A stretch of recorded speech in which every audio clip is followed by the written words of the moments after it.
They say they wanna hit that raw shit. These niggas claiming that they boss shit. These niggas better move it coast. If they make the wrong move it coast. See me, they like, ooh, keep on chopping. I'm on my way up and they ain't gon' stop it. They say they wanna hit that raw shit. I'm on my way. Coming up on my double. Oh, time to that. By the way. I'm on my posse. Real niggas right beside me. Damn right, I brought my army. Going up like a rocket. Can't nobody stop me. These niggas garbage. So watch your mouth, boy. Coming all black, slithering house. Coming mouth, boy. You got love. They hip like a cowboy. I'm a king. No, I mean, why is it? Top party,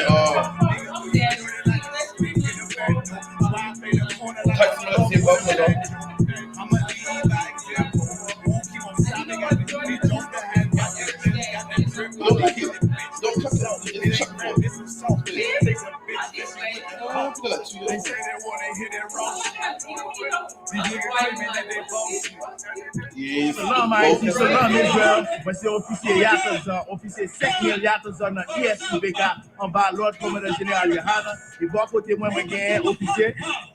Salam Israel, yo soy el oficial Pacuo de I.S.U.P.K República Dominicana. Nosotros estamos observando ahora mismo la Pascua del Señor. Ahora mismo estamos haciendo el servicio del sábado. Y estamos haciendo las oraciones en el hebreo, en la lengua de nosotros. Salam gade la couleur là, c'est jour de délivrance là que nous avons observé. Parce que dans I.S.U.P.K, ça c'est jour de délivrance Seigneur. Le Seigneur a délivré nous dans l'Égypte et que nous commandons, Seigneur, nous observer chaque année. Et c'est ça qu'on appelle là dans I.S.U.P.K.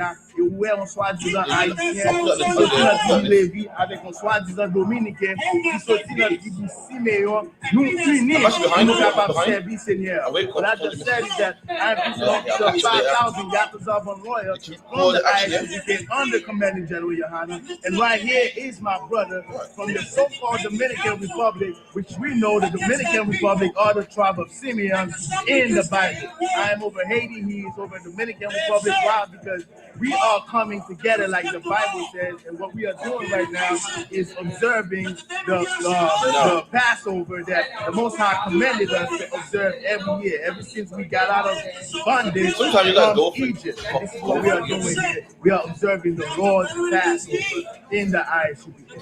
Shalom Israel, Shalom Haiti. Salam Israel. I'm over 500 over from I.S.U.P.K Dominican Republic. Now we are here observing the Lord's Passover, the 52nd annual Lord's Passover. That's right. We over here, over 5,000 Yatas, you know what I'm saying, who's over I.S.U.P.K Haiti. You know what I'm saying? Dominicans and Haitians are separated in the world. But here in the Israelite school of UPK, we are united as the Bible commands us to be. Right. You know what I'm saying? We keeping the Lord's Passover. We're doing everything that the Bible tells us to do. You understand? But get in the I.S.U.P.K and learn the truth. Shalom. 6th of June. Yeah. What part of it? What happened?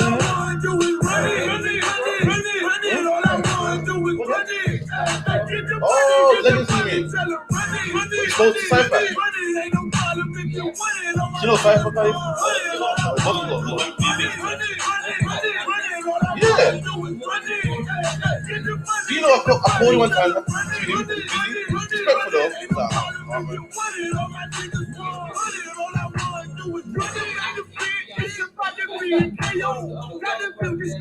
Respectful though. I'm about to play the picture, gotta lay on. Already turned up, took a shot and poured a lay on. Shorty say I'm the realest that she saw. I'm just trying to run it like I'm running from the law. Cause you know I gotta get it for my children. U.P.K, bitch, we in the field. Okay, I think it's time to level up. Them niggas ain't special, bro. Them niggas just regular. Me, I'm a heavyweight. Trying to Shalom Israël. Un petit bonjour, bonsoir avec frère nous en Haïti. Moi, c'est officier 5000 Yatazan dans I.S.U.P.K, Israelite School Practical Knowledge. C'est un acronyme qui veut dire en créole l'école israélite connaissance universelle et pratique. Nous en valeur comme le général YAHANNA. Et je dis là, nous avons sœur, nous, en haïtien, pareil, nous, qui prennent nous une petite histoire sur les gens qui apprennent de faire en Haïti. On a une petite interview avec sœur. Qui j'en ai sœur? Bien tout bagaille. Bien, bien, moi, bien, merci, grâce à Dieu. Ok, sœur, est-ce qu'on a dit nous qui gens que vous voulez? Vous voulez Kochab? Kochab, ça c'est hébreu ou bien? Qui l'a ça? Ça c'est hébreu. Qui ça veut dire?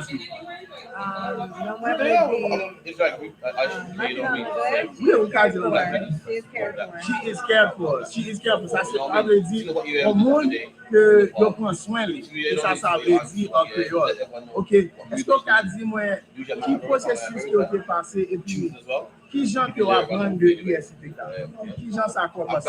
Il y a un processus à faire.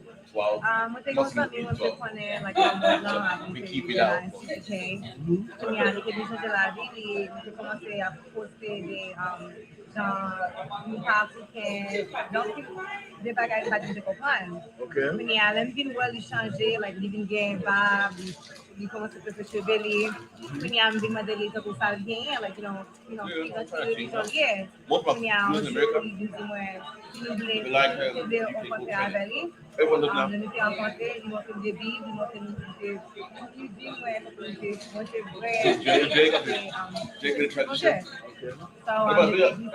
je commencé à vivre avec lui, il m'a fait une classe à I.S.U.P.K.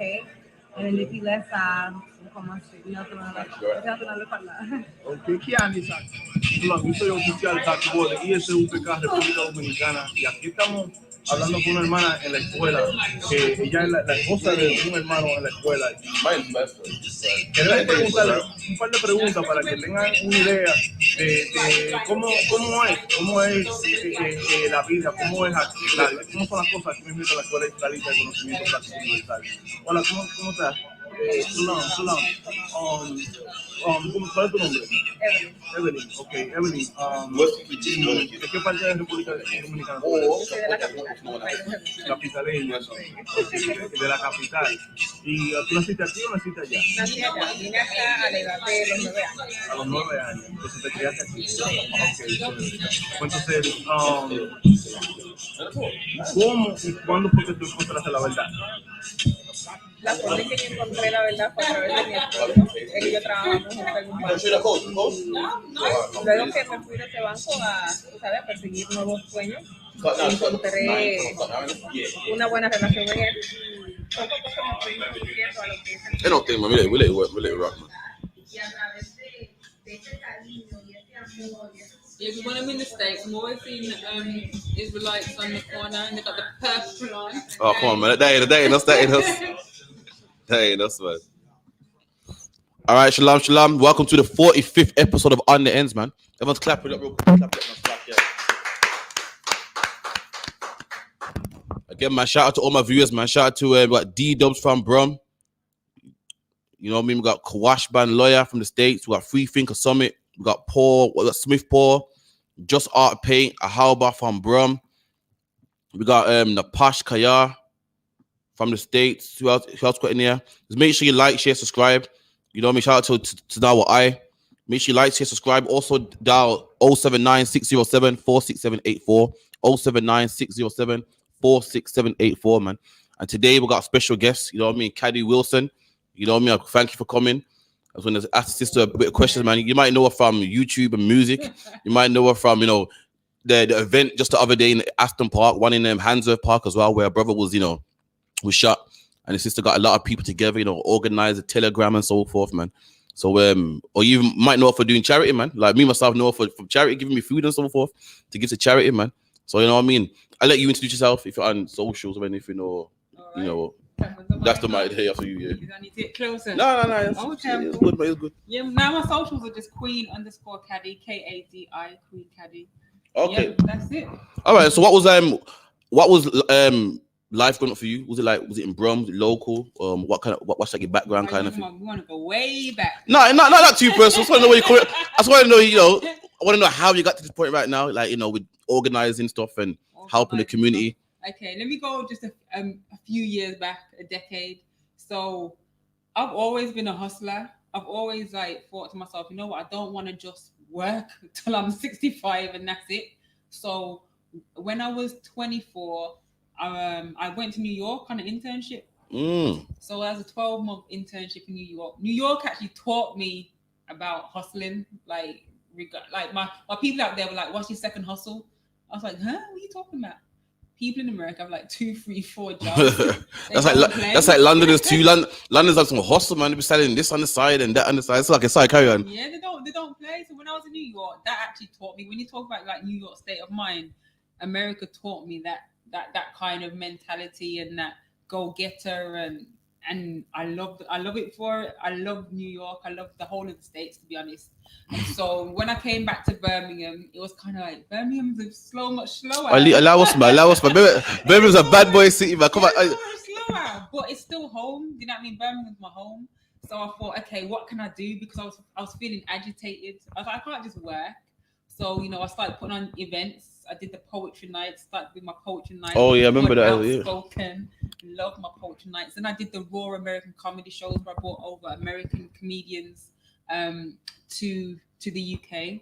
And then I did my events. And so can we look forward to more of these events? I want to go to some comedy shows too, man. Come on, man. That's right. You know what? It's like I just keep elevating and opportunities keep coming my way. So, you know, before COVID, before they locked everything down, I did a Blackstreet Myron case event at the O2. Before that, I used to help other promoters at their event. So I've met Nas, which was like, oh my gosh, Nas. Come on, you guys are hosting these more events, man. You did us dirty, man. Game, met Maya, did the whole 112, the whole Genuine, Blackstreet, D'Angelo. I've got loads of artists that I love to listen to growing up, and now I've got a chance to work with them, coordinating backstage events. But I needed to put on my own events, hence why Blackstreet Myron Case was kind of the first one for a group of us to kind of put our money together and start doing that. But I did stuff with Anthony Joshua, the meet and greets as well. So I do little things here. Come on, man. Oh.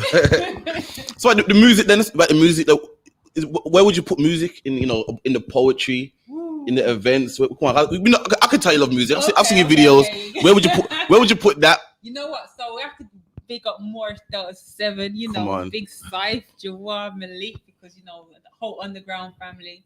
Because it was started way back when I was a teenager. I love music, love writing, love poetry, love hip hop, love rapping, and that they were my family. They still are my family. So music is just a part of me. Music is just you never stop being an artist. You never stop being a poet. You never stop expressing yourself. Even if I always have to pick up a mic, even if I'm just speaking.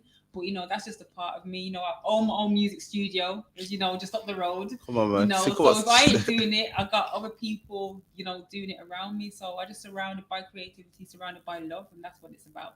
That's good, man. Again, so out of poetry, where would you, I need to know where would you put the music though, man. I want to know if me on the same page. Music number 1. Music's part of me. You can't even put music in a number because it's like breathing. Music's a part of me. So I can't say it's number 1. It's just is it safe to quit number 1? Is it my passion? Above the poetry, above the hustling, but music is poetry. Yeah, true. But I mean, like, cause I've seen poetry nights. You do poetry nights, everyone's, I mean, music like to a beat, man. I used to do my poetry to beat. When I had my poetry night, I had live musicians. All right, allow you. She give me safe answers. She give me. You give me some safe answers, man. We didn't do I did it. Like I said, I went to the state. Oh my gosh, what's the place called? In New York. Come on. Oh my gosh. I'm going to say it's by Alphabet City. Any New Yorkers out there? Come on. The poetry night, and you had the live musicians there. What was it in Harlem? It was downtown New York. It was, I'm gonna have to research it before I go. I have to research it. And it was one of the baddest poetry nights ever. And I thought, I need that in my life. So when I came back to Birmingham, that's what I did. Poetry nights, amazing. Used to do that in town. You got to start bringing it back, man. So again, another question.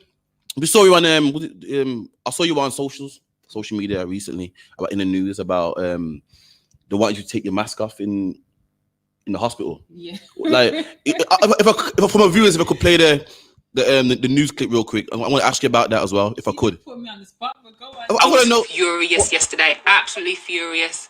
You know, I'm 8 months pregnant. Dun dun dun. You know, belly getting real big, as you can see. 8 months. So I'm due to give birth any minute, but I have to go in for a C-section in 4 weeks.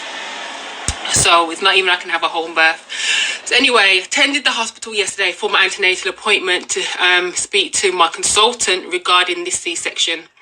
On arrival, I had my mask. Now, I ain't got no posh mask. I ain't got no fancy mask. Mine is a proper N95 mask. Look at my mask. It's got a bit of makeup on right now. I got this big old chunk of a mask that I wear when I go out. I've been self-isolating for the last few weeks anyway. So I was told on reception, before I entered the hospital, I have to remove my mask. Remove my mask. I'm like, why am I removing my mask? These are from people that have got some thin surgical masks over their face. You want me to remove my mask and come into the hospital? I said, why?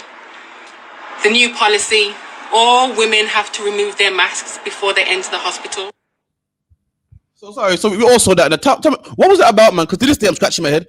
Like, we all know you must keep your mask on. That's what they tell us. Yeah, but this was before this mask policy. So apparently my viewers can't hear. I'll put it a bit more closer. Sorry. Okay, can you hear me? Yeah, it must be nice now. Yeah. Okay, so this was before the mask policy came in, and this whole COVID was quite new. Now, what you probably didn't see in that clip is 2 days before my dad passed away. Yeah. From catching COVID in the hospital, from the hospital, not out a road. He caught COVID in the hospital. What else you don't get to see, which I researched from about 2 days after, is that there was 3 people, 2 doctors and 2 nurses from that same women's hospital that passed away from COVID. So it'd be wise to keep your mask on, It'd be wise, but they told us that every pregnant woman had to come through and remove their mask. So at one stage, they wouldn't let me. They called security because I was like, you messed with the wrong one. They called security on an 8-month pregnant woman because I was like, listen, why you want me to remove my mask and you can't even give me an answer? Or they kept saying it's a new policy. So at one point, they said, if I want to speak to someone, I have to remove my mask.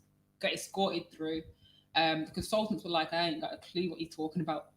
I was like, what do you mean? These that have told me. So you think I can't make you finish. Sorry, carry on. Sorry, I'm getting wound up. I was in the room, probably about the size of this room, with about 13 other women. All of them had no mask on.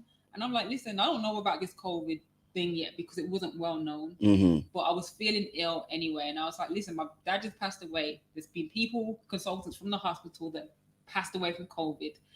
Why am I removing my mask? And no one could give me an answer. No one could. But my consultant sat me down. She said, put on your mask. I haven't even heard of this policy. They was like, we're going to find out where this has come from. So apparently it came from the top. About half an hour, one of the nurses went to see another nurse. We went to see another nurse, see the head nurse. And you were like, yeah, that policy came out that all pregnant women have to remove their masks.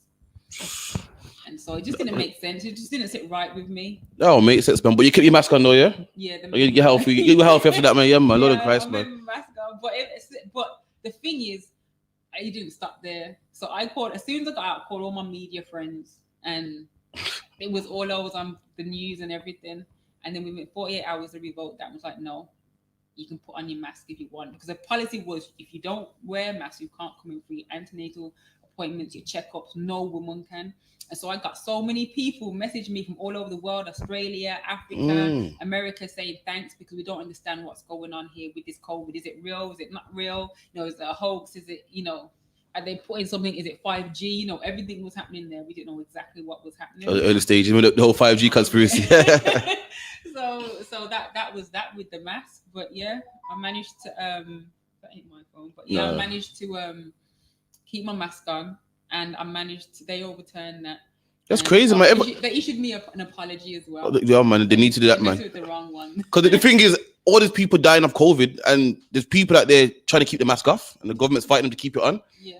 And there's someone who wants to keep it on and saying take it off. That was bogus to me, man. The thing is, when I go places. I do my research. So I was looking at other European countries, like what are they doing? What are they doing in New Zealand? Because New Zealand had a low death rate when it came to COVID. What are they doing in Canada? And all of them were saying, you know what, the masks are just, they limit the transmission of whatever it was supposed to be. But the fact is, everyone else had a mask on, and they want me to come into like the lion's den. Take it off, nah, man. Cause I ain't having that. Nah, man, I don't blame you. But again, so recently, I'm not sure if you arranged it, but you had a telegram set up. You know what I mean? For everyone that don't know, an incident happened in Birmingham where a young boy was shot. I'll just run that ad real quick so everyone knows what I'm talking about. Calling for an end to violence with rival postcode gangs in the city. 16-year-old Adriano Shakes from Albury was shot at a bus stop earlier this month, despite having no connection to gangs, as Emma Thomas reports. 16-year-old Adriano Shakes from Albury is head boy at his school. Earlier this month, he was shot while waiting for a bus in Birmingham city centre. It's believed he was targeted because his alleged attackers mistook him for someone from a rival postcode area. They asked him where he was from, and he said Albury, and they said that they didn't believe him. He was shot because whosoever done it thought he was from Ladywood, and they've got some beef with people from Ladywood. Adriano has undergone surgery and is recovering. No suspects have yet been arrested. That person almost took away his life, you know. They almost took away a life of a boy who could be an asset to this country in the future. Yesterday, Adriano's parents organised a gathering for young people in Handsworth Park. I can't change the crime, but we can limit it. It's coming to come together and do more, you know? More than waiting on it to come to your doorstep. Adriano was shot on the 13th of April. The attack on him was one of 3 serious violent incidents in the city in the space of just 24 hours, including a fatal shooting just a mile from this park. There's funding available that, you know, you can try and tap into the community providing services for the young people and the parents, just trying to bridge those gaps within borders and, you know, gangs. Adriano's wounds weren't fatal, but the psychological impact of the attack will take time to heal. Okay, so because of that event, a meeting was made in Aston Park. That's where I saw you. So, how did you hear about this event first and foremost? Or first of all, I have to pick up Hector because obviously Hector's the one that decided, you know what, everyone just come together.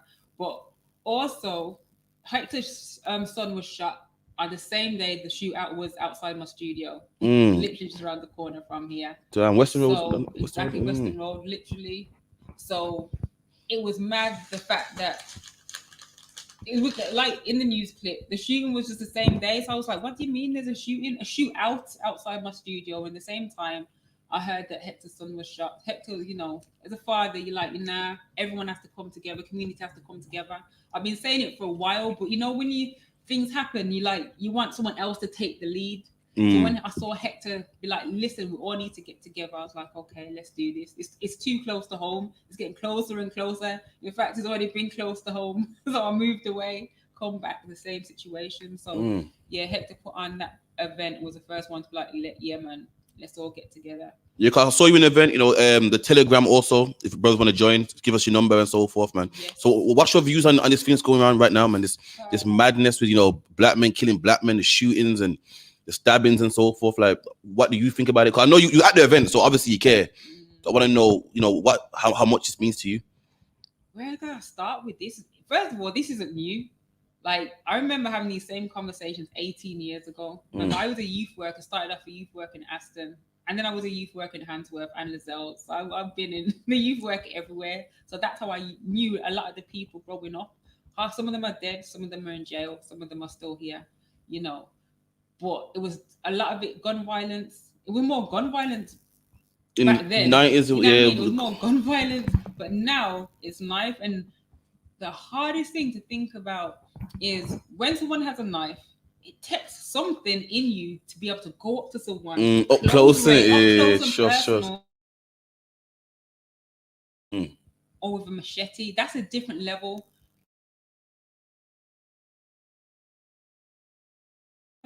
This isn't something that's just oh, I can do this. It's taken a year of programming that kind of intensity into a young person, that desensitization of someone to be able to do that. No one wakes up a killer one day and just like, yeah, I can do that. You know, the video games, the music, the films, look how it controls the music. We've had this like conversation with hip hop and rap back in the 80s and 90s. You know, it's a large white companies, organization that control a lot of the music industry. That's right. And now they're promoting, and they're all, when it comes to black on black violence, they make sure that's pumping day in and day out. So that's all the children are listening to, and being desensitized by the lyrics and the words. And obviously music affects your emotion. You put on some, whether you want DMX or Mobb Deep or whatever, or if you want some Nipsey, music affects your emotion and how you view stuff. So if you are constantly listening to this negativity, it's gonna do something to you over time, especially if you're a young girl or guy, coming up in this society. All right, so dealing with youth work and so forth, you got a lot of experience in this area. So what would you say the problem is with black boys mainly? What would you say the problem, because it is an issue? What would you say it is? Shalom. I can definitely say that it's a multitude of things, and I haven't got the answers. So let's go to the education first. Let's start with education.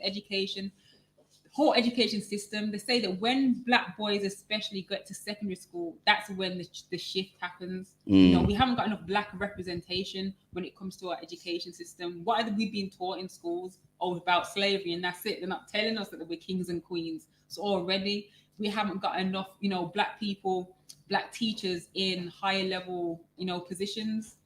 So to affect, how things are being taught, how they're being cared for in school. So, they go into school and it's affecting them. We can go to the lack of father figures, in our community. Some of these boys just need a hug. I'm telling you. I'm good. But yeah, you're right. Some of these men need a hug, man. No, honestly, some of these guys have got anger issues because, and I don't even blame the moms. Their moms could be, working hard. And what I don't like, people always think it's people all these boys that just, single mothers and benefits. No, sometimes it's middle class, but their parents are just so, trying to make it. And I'm not blaming anyone. It's not a blame game, So we got the, absent fathers, mothers working, or even, we've got single parent fathers as well working hard. The education system, we've got the mental health. Yeah, man. I'm hearing lately, like, a lot of things black people didn't know, what's coming out now. Like, mental health is big in our community, man. Mental health is big. For all the oppression we've been through and struggles and racism. Generation after generation, these things get passed down to us and we don't even know, because it's just our part and our way of living. So when you think about, even when the Windrush generation, look at how, the government even treated with the Windrush. The deportation. And how we've been treated in society. And we have to get on with our lives, dealing with a whole heap of stuff going on and still smile and make it look okay. But, black people, we make things happen anyway. That's right. We make it work, man. We make it look good. We get the can of sardine and make it work, man. So I like it. We make it look good anyway. But I think, definitely mental health, definitely not enough positive male role models out there, definitely the education system. All these things, play an important role in what's going on in society. Okay, because in the Israelite school of UPK we're at right now, we teach that as black people, our main problem is our oppressors. Main problem. Would you agree? Like you mentioned the black men in the house. You know what I mean? And you said earlier that there's a power on high that pumps out black music, drill music. And what you said is kind of what we teach. We teach that there is a power on high, our oppressors, that a lot of black men ain't in the house. Why? Because they're oppressed. A lot of our black men are on drugs. Why? Because they're stressed, depressed, and low and down. And a lot of our women are running around because they see Nicki Minaj on TV and think, yo, I want to be her, man. Would you agree with that, or would you, I feel like TMZ grew up that generation. TMZ, a lot of these females and a lot of these males be looking at social media thinking that it's real and believing in the hype. And I feel that definitely plays a certain part. Oh yeah, I want to be like that, or I want to be like this. Now, the one thing I learned about the US media and the UK media, now remember, I'm always in the States. So when I'm in the States, there's certain things I can't see that's happening in the UK. Like the media put a blockage so you can't actually see. When you're in the UK, there's certain things that you can't see in the States. So it's like they filter out all the positive stuff and we get all the dregs. So when I was in the States, and I always tell this story because it kind of changed my outlook on a lot of things. So I was in the States, in DC, and I was in a club, and a part of the club was sectioned off. So you know me trying to use my accent, wanting to know what was going on over here. And they're like, this event is for the Society of Black Dentists. I was like, huh? I was like, what do you mean society? All these 1,000 black men are dentists.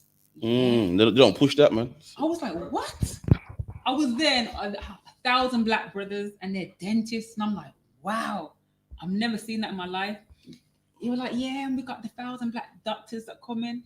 And you're seeing all these high professional black brothers and sisters in these high profile jobs. So even the States, even though you have the streets and you have, things going on, you have another side, which is these high profile professionals making six figures easy. But you don't see that. All they want to show you is TMZ, people, gangbanging, people hustling, and that's it. And so I don't think there's a balance. I think there isn't a balance in the UK at all. The media try and push a certain narrative, and that's all they want us to see, want us to hear, want us to feel. All right, since you mentioned TMZ and you mentioned you love music as well, what's your views on women wearing less to boss in this thing? What's your views on that? Well, as an artist, I've always been an artist. I always try and change that narrative. If you've heard any of my songs, I got a song that says the titles. I better turn you on with my clothes on. You guys, make sure you write that down. We'll play it later. I better turn you on with my clothes on.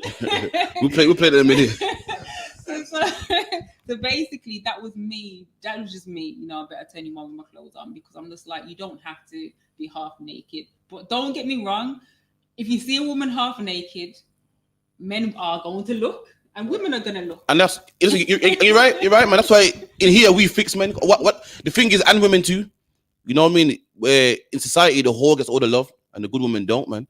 And the reason why women dress naked is because men actually show them attention. Yeah, exactly. And then so again, it's a mad cycle. But like what you said, TMZ, the power, the media and high, teach our people this is how you should dress. Exactly. And that's why we got single parent homes. That's why women are single, because men and women are just clearly just on this thing for sex. Not because they got a connection, not because the bond. And again, man, the media is the proof for that, man. Yeah, not proof. It's to blame for that. So like, Sakya. And I feel like so let's go way back now to even slavery. When slavery was there, the man was taken out of the home, and that cycle has kind of continued and continued and continued. But how do we break? We can talk about the problems, but how do we break that? I feel one of the things, black love, we need to be showing black love. We don't really show it. You know what I mean? Black women, black men, and the love and the beauty that can create together. What you said was deep. Someone get me the strong man scripture. Nah, man, what you said was correct, man. Like, what our oppressors done, they took the black man out of the house. With the black in the 60s, black man was in the house. And guess what? The gun crime rate didn't exist. Knife crime rate didn't exist. But again, like you said, our oppressor puts through the media, independent women. I can do it on my own. And fair enough, some women had to do it on their own because they was forced to do so. But being forced to do so and aiming to do it on purpose is a different thing. And now women are saying, I don't want no man in the house. I don't need no man. And look at our community now, man. Would you not say that the man not being in the house is a big thing? No, definitely is a big thing. But you know what? I was doing some research and some reading, and I'm trying. I don't know where I saw it or heard this from, and I want to be correct in my execution of this. And someone said that it wasn't even the fact of the black man not being in the home, and the way they made it happen was by taking away his, so it's not masculinity. They emasculated him. That's exactly what they did. Emasculated him. A man can't even lay down rules in his own house because his woman can call the police on him. But let's go back before that. This was like in the 60s, 70s, 80s. What they did was, for example, when the black man lost his job, so they target the black man. The black man's always been targeted. The black man loses his job, so then what does happen? The woman then has to step up. The woman then steps up. The black man feels emasculated.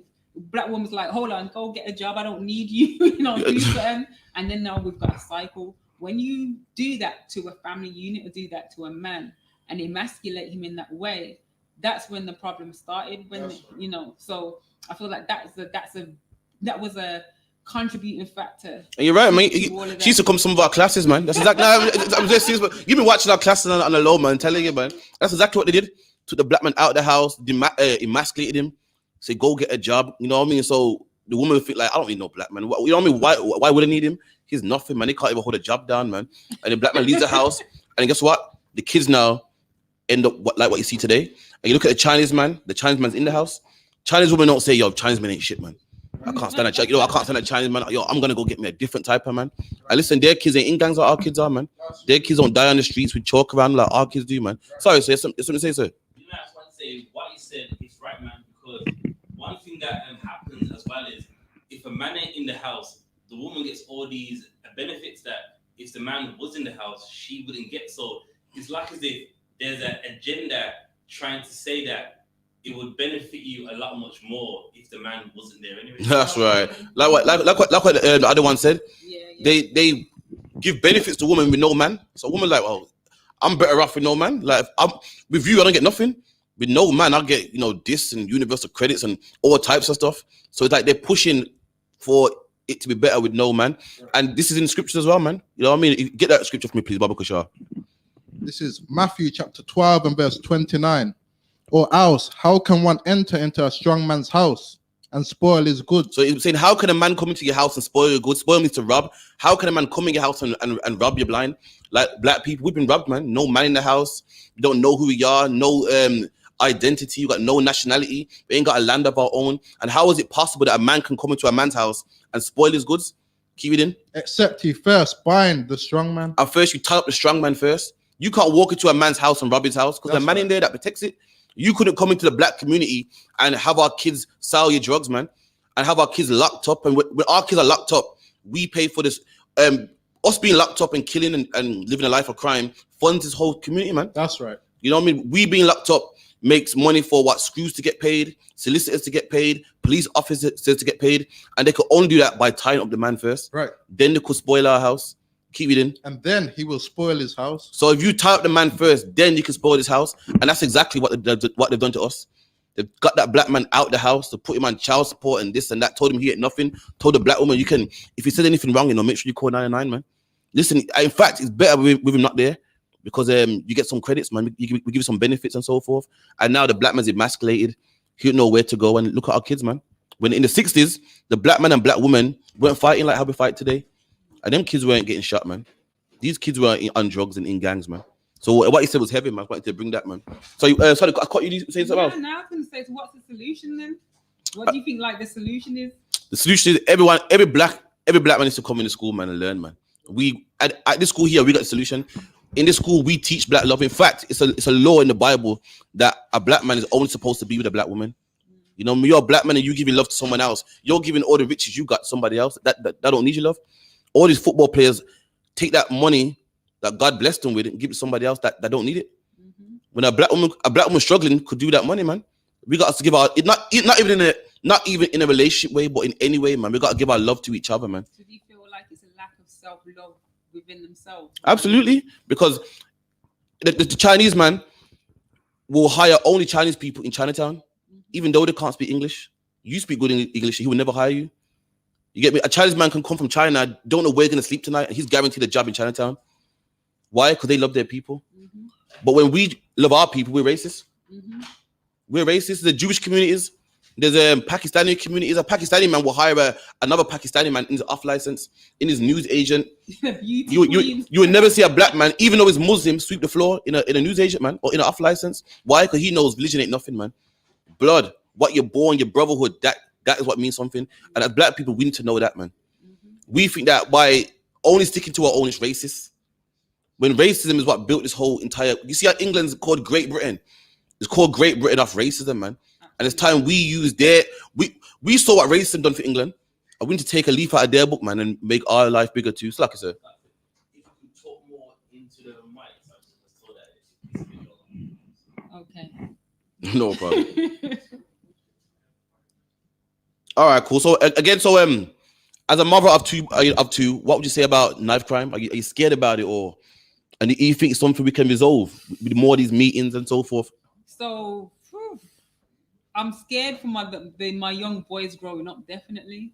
You know, back in the day, even though there was gang and knife crime, there was rules, there was hierarchy within the gangs, you know, so you know who to go to. Right now, it seems like it's a free-for-all out there. Like there isn't, you know, and it's getting younger. There's 13, 14-year-olds, like they don't know anything about life, and sometimes they're just trapped in a system that they don't even quite fully understand. Do you know what I mean? At 13, you're still a baby, you don't know nothing about road, really. You don't know nothing about life, really. So as the older ones now looking in, it's up to us to guide them and to reach out to them. And they haven't got that father figure. First of all, if they don't respect their dad, why are they going to respect the next man on road? Do you know what I mean? If they haven't been taught self-love, how are they going to love their brother or sister? So we have to go back to basics to reach out to them and figure out and help them. So it's our community, it's our family, it's our extended family at the end of the day. And yeah, it's crazy right now. So what things have you got in place to prevent these things happening? So as you know, I got the event coming up the 6th of June. Let me show that real quick. The flyer just come out a couple hours ago. It's community call to action. Let me get that real quick. Was it up? So community call to action. So it's weird because even though I've been working in the community for a long time, I felt like it was always someone else's responsibility to kind of lead on the change, because I feel like, you know, there's the older men, the older women in our community that have been doing a lot, but I'm always there helping and supporting. But this one hit me differently. I don't know what it was. So this is right here, yeah? Reclaiming our community. Where is it going to be held at? Legacy Center of Excellence in Aston. So this is Legacy, which formerly known as the Drum. You know what I mean? Sunday, 6th of June, 3 a.m. What type of things are you going to be going into on this day? So are you hosting the whole thing, or? You know what? There's probably a group of us hosting it. As you can see, there was specific things I never did. First of all, on the flyer, you can't see no organizations, no businesses, no logos apart from the Legacy Center. That was purposely done because this ain't about business. This ain't about organizations. This ain't about egos. This is about reaching out to our community. So when it's a community call to action, everyone better be there. I don't want to hear no talking, no complaining. No, we'll be there. We'll be there. Don't watch that. I'm reaching out to the man them that are listening. You know, all the ex-gangbangers, all the professionals, all the business people. Everyone needs to be there. Because right now, a whole generation is about to get wiped out either to death or jail because of the madness. And it's up to us as the elders now, as our responsibility to make a change. That's right. And so that's exactly what's going to do. We ain't just talking. We're going to actually show you certain things that are going to happen that we need to do as a community. There's going to be structure to it. And yeah, man, we're going to get that popping. The second thing we're going to do is talk about education system. We always say if the education system is broken, to, you know, our black boys, our black girls, you know, talking about only time to do history is like once a month or talking about slavery. No, we need to teach them about exactly who they are. And so we're talking about. It's a good job you're gonna do that because we'll be there, man. We'll be teaching them exactly who they are, man. You know what I mean? We want to do Saturday schools. We want to do after school clubs. We want to do more youth clubs and youth work with people. So we need people there that are gonna be like, you know what? Yeah, man. Each one teach one, and that's the kind of thing. We're not just gonna talk about it. We're gonna say exactly how that can be set up in practice and what everyone can do. Even if you're in a trade, so if you're a plumber, carpenter, listen, we need to know exactly who you are. We need to create that community back. Everyone should know who the community carpenter is or plumber. And if not, or the plumbers should know who the plumbers are. I need to know who the black dentists are in Birmingham. I need to know who all the doctors are, the nurses, the black lawyers. We need to know exactly and get this back and utilize it, you know, for our community. That's right. That's what I like to hear, man. Our community, man. You know, so watch the views. I don't want to keep you too long. I'm gonna get back to it. Join the conversation, man. Let's go. Watch the views on strictly black people. I know a lot of people want to rule out. You know, well, we can't do that because racism is cut out everybody else, man. Me personally, in the I.S.U.P.K, we teach just black people, just our people. Do you think this problem is a black problem that needs to be dealt with by black people, or do you think, like what Martin Luther King fought, because bringing other people in? I feel like, first of all, the knife crime isn't a black problem. That, you know, what you have white people killing white people, you know, Dude, it happens, but me and you being black. For me, so that's what I'm saying. Okay. That's where my passion is.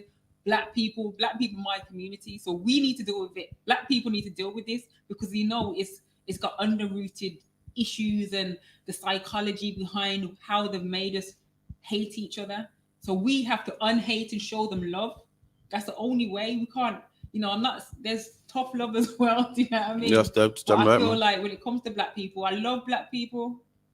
Only date black people. Oh, come on, man. Come on now. Let That's me good. I don't date outside my race. That's good, man. That is black love right there, man. You need to come to the school. We got holiday when Dangaba. What day? We got an event 21st of June, man, and we'd love you to come down as well, man. You will see black love in here, man. You see black men with black women, man. You see the black kids running around. It's a beautiful thing. Come on, man. It's a beautiful thing. You know what I mean? So definitely, I feel like we need to teach our own. It ain't racist to love your own. That's right. And the thing is, like you said, every other race does it. But when black people do it, it's a problem. That's because they all want to be us. So they want to infiltrate what we do. That's right. The only way they could do that is by getting closer to us. Oh, say it better than I could, man. Say it better than I could, man. And the thing is, like honestly, when I think about it, it's like they infiltrate. Well, first of all, they infiltrate everything we do. So I was thinking, is that why they want to get closer to us? Is that really why they want to get closer? No, I'm gonna tell you why, man. I'm gonna tell you why, because they hate us, man. You know what I mean? They hate, in the Bible, it calls them like the white man is our enemy, man. So I'm gonna say plain, man. They listen. We've done nothing to get their hate. You know what we've done in slavery? Serve their God. You know what we've done in the 50s? Fight their war. Then in the 60s, we came and built their country. There's no need for them to hate black people, man. The Arabs was bombing up England, man, in the 7/7 bombings. And guess who they were stopping and frisking? Us, man. Us. They got hatred for black people that I can't explain. Black men ain't bombing up anything. We served your God, went in your church, man, married your woman, fought in your wars, man, and they still hate black people, man. Still running jokes on us and still, putting stuff in the media and stopping frisking our kids, shooting Martin Duggan, man. It's a hatred that I just can't explain, man. The Arabs are blowing up the country. They're the terrorists, not us, but they still stop black people, man. It's so powerful, so they know that if we realize our full potential, it's game over. And that's exactly it. And that too, they're scared of us. You see in America, a young black boy is like 17 and shooting him. And they're us, the gorilla, man, they're shooting, man. They're scared. You know what I mean? But again, man, Kadi, I want to say thanks for coming. Thanks for having you know what I mean? The brothers got a little something for you, man. And you know what I mean? In fact, this sister also helps us out with the food for the food program. We recently gave a barrel to Jamaica. We give barrels to, Trinidad and Puerto Rico. And this sister here makes it happen, man. You know what I mean? So if you could, man, Bible Kushan, I'll give sister a hand round of applause. Thank you. I haven't had flowers for a minute, so I appreciate it. Honestly, thank you very much. Thank you, man. And congrats on the baby as well. We're gonna go for a quick break. We're gonna go for a quick break and then we'll be back on the ends. All right, Shalom.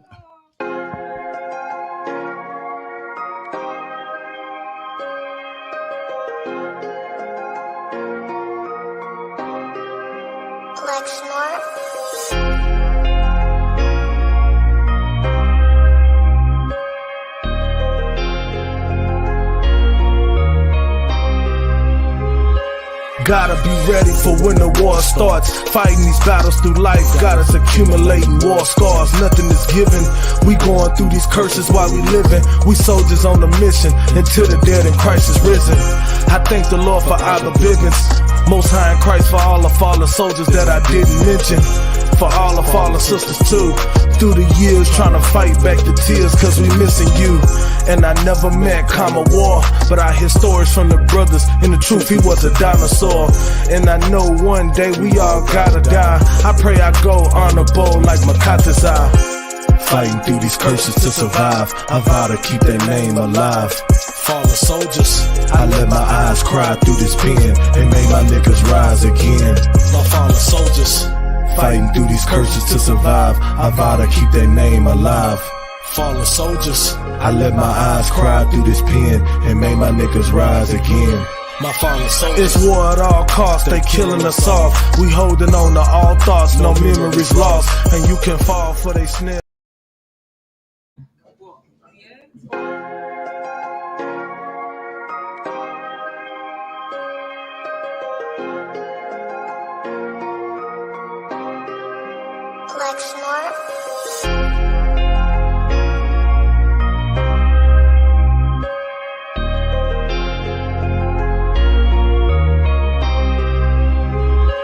Gotta be ready for when the war starts. Fighting these battles through life, got us accumulating war scars. Nothing is given. We going through these curses while we living. We soldiers on a mission until the dead in Christ is risen. I thank the Lord for Abba Bibbins, Most High in Christ, for all the fallen soldiers that I didn't mention. For all the fallen sisters too, through the years trying to fight back the tears cause we missing you. And I never met Kama War, but I hear stories from the brothers. In the truth, he was a dinosaur. And I know one day we all gotta die. I pray I go honorable like Makata's eye. Fighting through these curses to survive, I vow to keep their name alive. Fallen soldiers, I let my eyes cry through this pen and made my niggas rise again. My fallen soldiers, fighting through these curses to survive, I vow to keep their name alive. Fallen soldiers, I let my eyes cry through this pen and made my niggas rise again. My fallen soldiers. It's war at all costs, they killing us off. We holding on to all thoughts, no memories lost, and you can fall for they snare.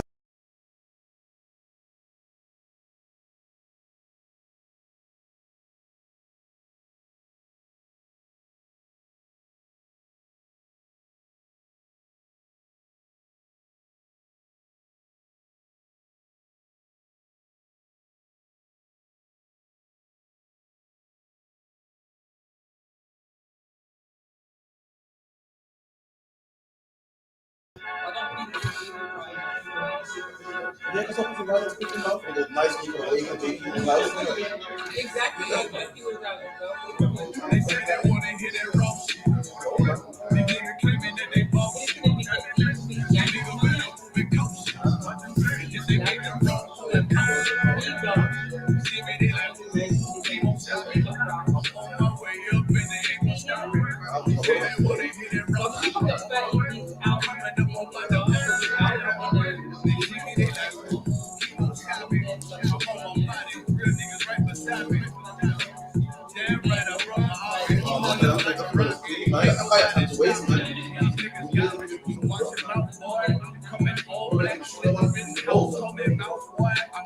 hip like a cowboy. I'm a king, you should bow, boy. Shorty like that, man. Nothing I can handle. 144 with no going around. Niggas want to do it like a street in a bando. Why I play the corner like a bum with a banjo. I'm a lead like them. Who knows what the strong niggas really got to do. Holy place out there, they say they want to hear that raw shit. These niggas claiming that they boss shit. These niggas better prove it coast shit. If they make them wrong for the I'm trying good.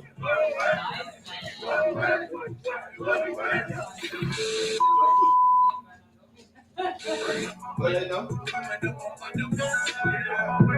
do it how a veteran be. You better than me. I'm Reggie at the edge of the key. It's all money, no honey. Think you settling, see you locked up, fucked up, and it's back to the streets. It's one west.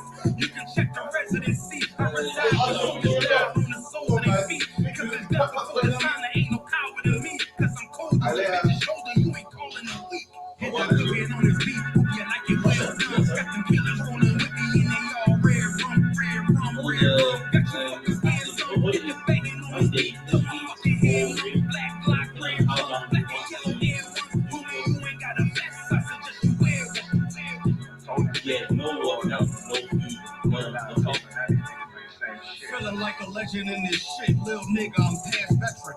Never feeling third, little nigga, I'm past second. Guns, I gotta have them all like ass gotcha. Shotty break a nigga ribs just like left. We all steppin'. Kill you with kindness cause I'm dead nice. That 5'7", put you 6 feet, not talking height. That judge giving out 5, what you doing life. These days are weak, GPS.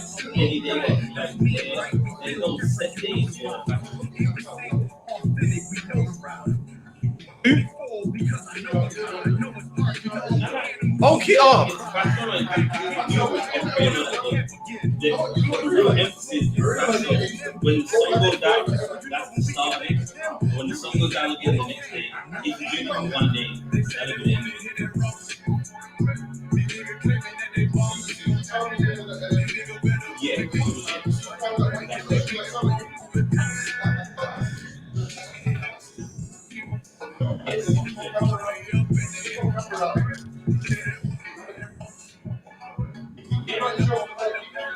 Yeah, just read scriptures. If you need any specific ones, let me know.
But at the moment, right now, tonight, the Democrats, politicians, religious leaders, Muslim leaders, they're all fighting and arguing and debating back and forth.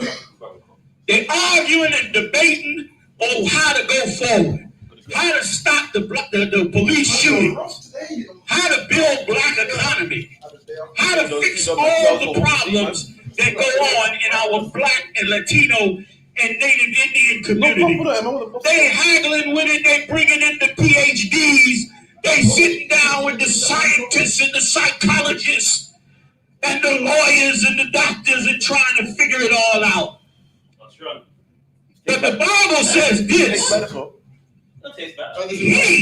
the stones that the builders rejected became the cornerstone of the building. Our King Yahushua tried to tell their dumb ass how to do this thing right. He tried to show them what they knew was wrong. And then if they listened to him, they would get it right. But they didn't listen. And instead he said, you know what? No problem. He told his disciples, go out into the streets. And I'm going to tell it to you in modern terms what he said. Go get the necklace. Go get the Ricans.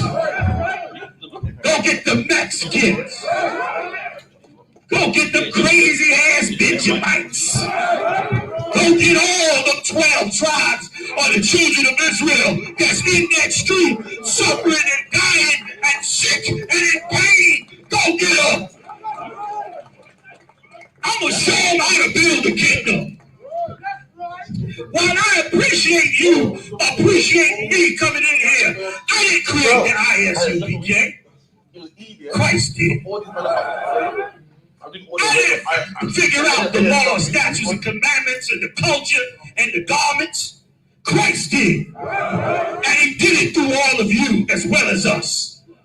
He built us again. Now we got a shot. What we gonna do? We gonna fail like our forefathers failed? Let them go argue. There'll be more killings. There'll be more deaths.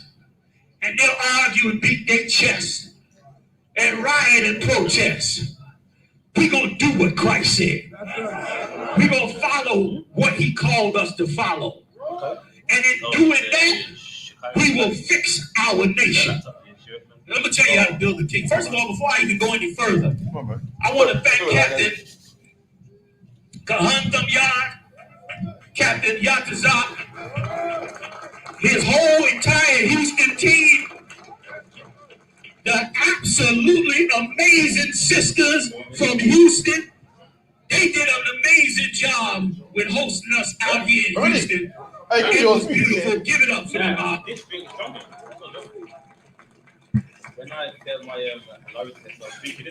So let me go back to Yatazak's story right quick, if I could. So Yatazak, yesterday or the day before, Yatazak, a couple days ago, Yatazak got a phone call. And this phone call Yatazak got was what we pray for every day. Yatazak got a phone call from his sister. She said, man, I know who just to call for this problem I had. He said, what's going on? She said, I got two sisters, a mother and a daughter, living in their car. The mother is 93 years old. The daughter is 60-something. They live in their car all week. They go to the hotel on the weekend to take a shower in the bath. They can't get no help from nobody down here in Houston. Churches is doing their usual. She called Yatazak. What's his name? Boy, I love that call. I'm jealous over that call.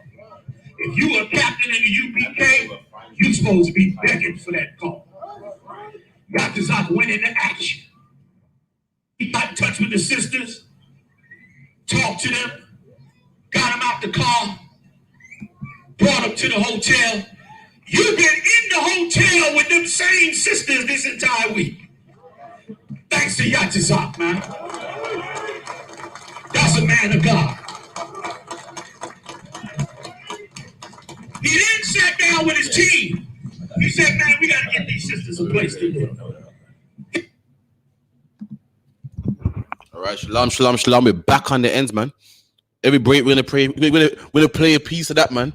You know what I mean? Every part of the break, man. But right about now, it's 10:15.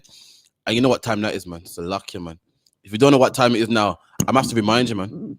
It's time for the...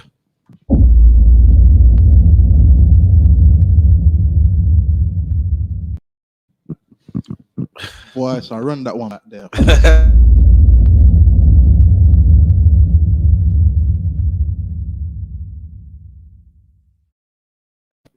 Boy, sir, this is the Officer Quasar tuning into On the Ends Radio with the Boy Sir section. What you got for me, Officer?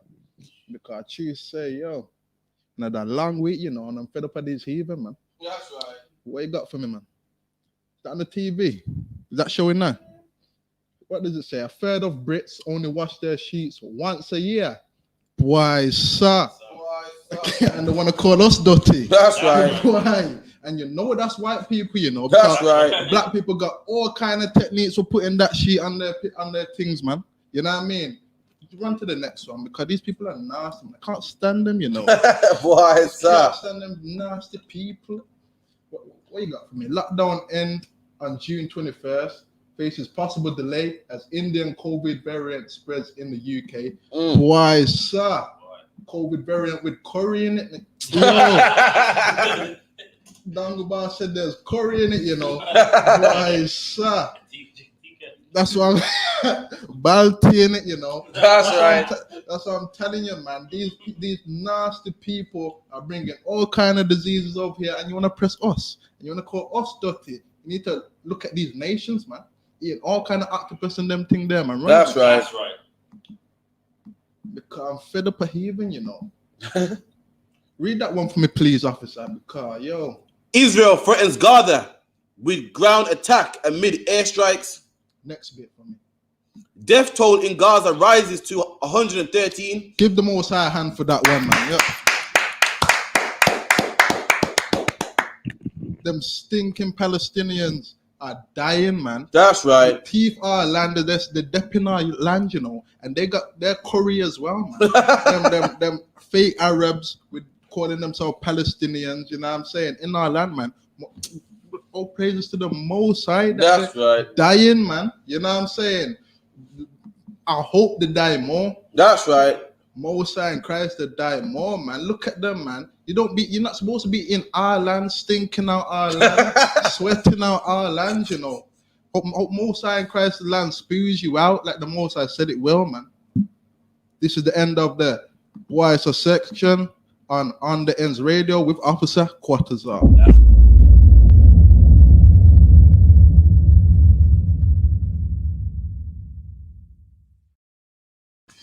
Boy, sorry, Quatazar, man. You don't need to go so hard, man. You don't have to go so hard, man. You shouldn't go so hard, man. Relax, man. But like what you're saying with the the whole Palestinian thing, man. Anyone see the video of what's happening over there in Palestine? Listen, man, World War III is on its door, on the doorstep, man. It's close, man. And that's what we pray for at the UPK, man. That's why we say, let loose all the plagues, man. It's close, man. I'm going to show you a video of something that happened in Palestine one day, man. Missiles getting let off and so forth, man. This is what we pray for in the UPK.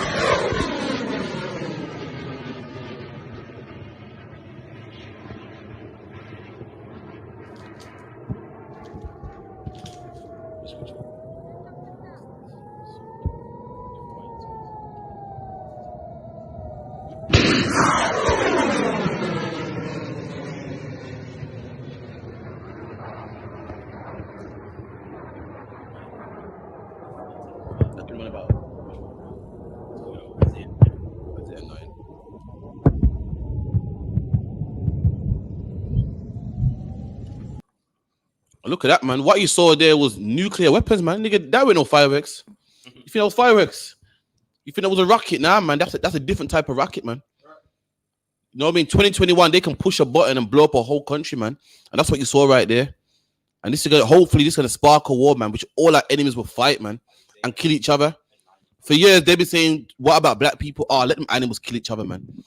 And now what are we saying? Listen, let them heathen kill each other, man. This ain't our war, man. If you're a black man, come out of the army, man. That's right. If you're a black man, do your time in the army and don't go back. Leave, man. Try to find an excuse to leave. Don't be in the army. Because listen, this is their war, not yours, man. And when it goes down, black man, you want to be in the I.S.U.P.K. You want to be on the side of the Lord, man. And let me tell you something. What you just saw there was in the Bible. Right. Your pastor would never teach this. Your pastor teaches you that the Bible is about hugs and kisses and, cotton candy, man. When the Bible is the most realistic book, man. The Bible is about reality, and nuclear missiles are in the Bible, but you would never learn it at church, man. That's right. Read that for me, please, Baba Kushar. This is Isaiah chapter 9 and verse 5. For every battle of the warrior is with confused noise. And this is Isaiah speaking, man. In Isaiah's time, a battle was with confused noise, man. You hear horses galloping, men screaming, swords getting drawn, people screaming to death. Keep it in. And garments rolled in blood. Man. Men getting stabbed and arrows and whatever the case may be. Anything to make a man draw blood, man. Keep it in. But this shall be with burning. But this war that's coming is going to be with burning, man. Right. And what did you call that? Thermonuclear warfare, man. That's the word that's coming. That's what you just saw right there, man. Let me show you what the Bible meant by this one shall be with burning, man. This is what God meant by that, man. God meant this.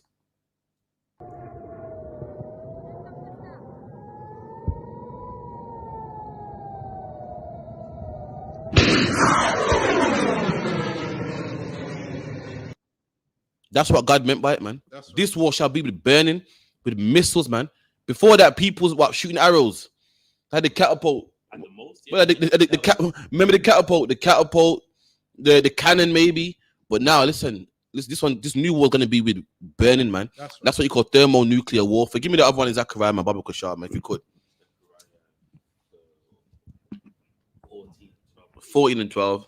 Salakia. Salakia, sir. And also too, I want to just add on to that.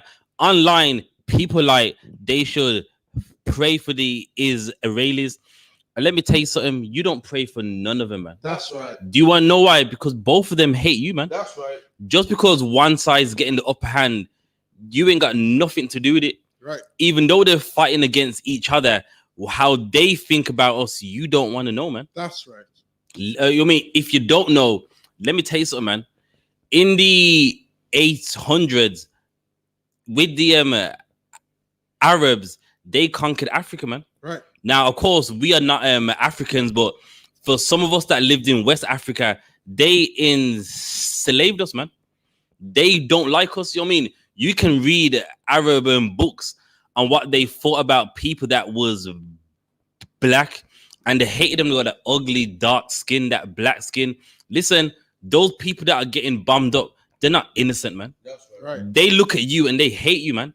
If you was under them, you would know how they feel about you. And then also with the Israelis as well, man. They hate dark-skinned people too, man. Right. You know what I mean? While they're having their war, you don't take any side, man. That's right. Look at like the ant and the leaf.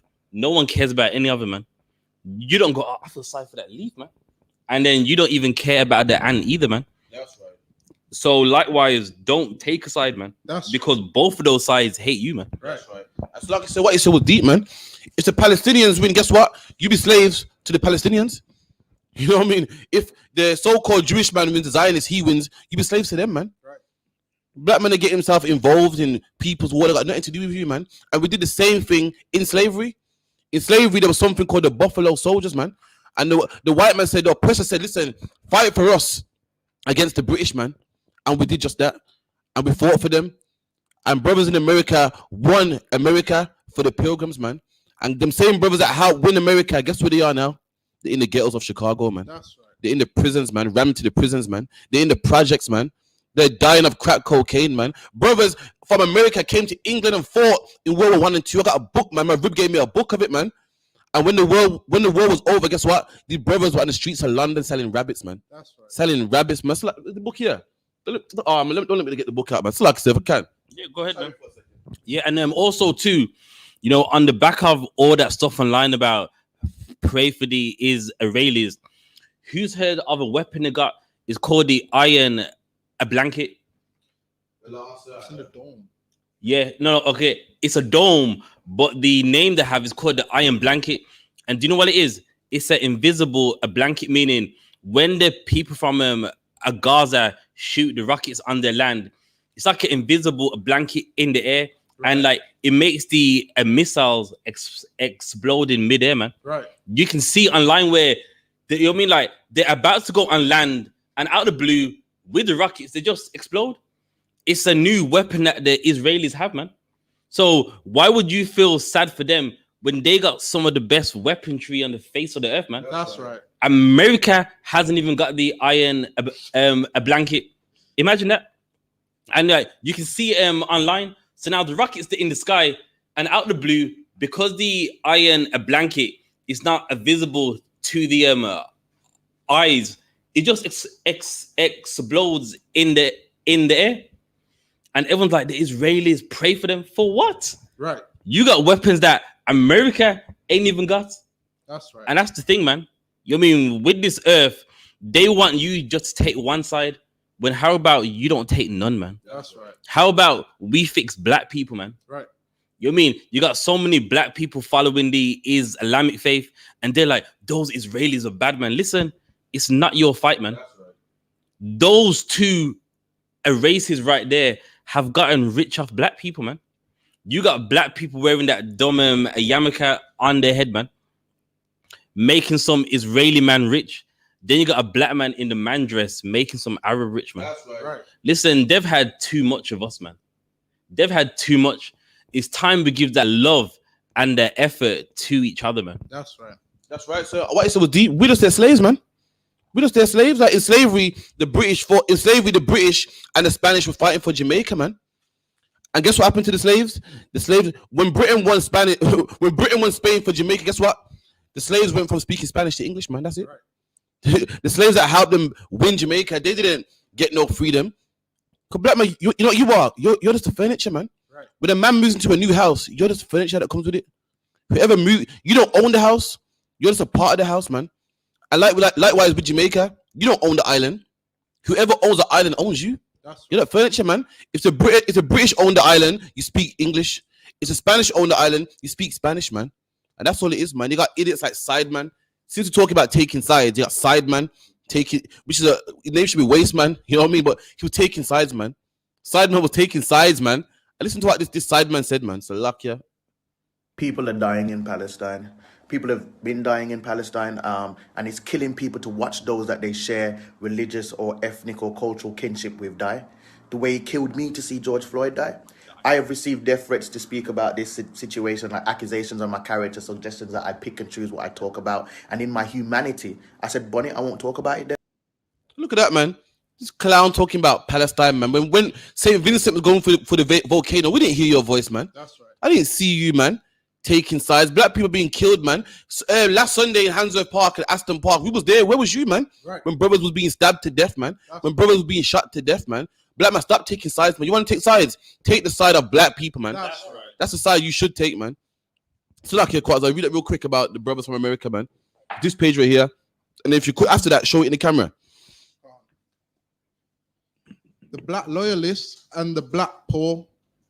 In 1784, the black population of London was increased by arrival of over 1,000 ex-slaves from North America. There you go, 1,000 ex-slaves from North America, man.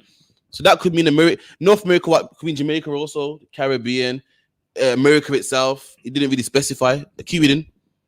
Who had been promised their freedom for fighting for Britain. And these brothers were promised their freedom for fighting for Britain. You fight for us, man. We'll promise you your freedom. Promise is something that you can't break, man. Right. We'll give you your slave right now, but you fight us against the Germans and the Nazis and the Italians and who else? Tokyo and the Japanese. We will give you your freedom, man. And black people said, yeah, we'll do that, man. And guess what we did? We took a side, man. Just like with the Palestinians, just like with the French. Imagine when France, France went for some shit, lie. Yeah, France went for some terrorist attack like 5 years ago, and everybody was putting up French flags, man. And that same year, a policewoman shoved a baton up a black man's ass, man. So luck, yeah, from a French man. And where they're taking sides, man. Keep it in. During the American War of Independence, 1775 to 83, some of these black loyalists had already been free before deciding to fight for Britain. So some of these men from America, man, from America, United States of America, came and fought for Britain, ex-slaves, and some of them was even free. Keep it in. But when they arrived in Britain, the government ignored them, and only a few were given pensions. And look at that, man.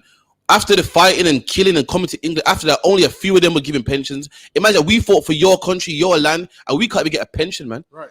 Imagine you're old, 70, 80, 90 years old, and you still got to work after fighting for this country, man.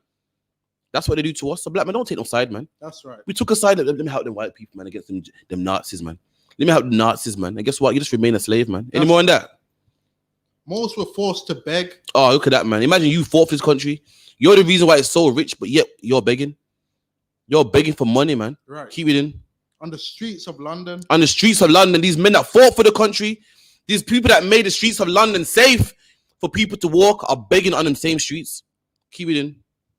In 1786, some people, including members of parliament, argued that the government should introduce a law to stop any more black people coming to Britain. And look at that. Imagine we fought for your country, man. We fought for your country and made it safe and made you win. And them same devils that we fought for, them same devils that went to the government and said, we don't want no more black people here. The reason why you could do that is because we fought. That's right. Had we not fought, you wouldn't be alive to even protest against us, man. Right. You wouldn't even be alive to even go to parliament and put that complaint through, man. And the same people that we kept alive went to parliament and said, listen, don't you think you got too much black people? Let's stop, man. And you could show me the picture on the camera about the black people begging. This is a sketch of black people from America in London begging, man. Bit of a glare. Look at that, man. It's a black man begging a white woman to buy some rabbits off him, man. Come on, man. What do you want? The one, I'm sorry. What's it called? The what bomb? Oh, it's called the That's to Iron Blanket. A video or? Yeah, there is a video of it too. No. I'll find it for you. No, I'll get it right now. It's an Israeli defense of the Iron Blanket. But if you could quite, in the meantime, read that scripture, please, Babu Shah. This is Zechariah chapter 14 and verse 9.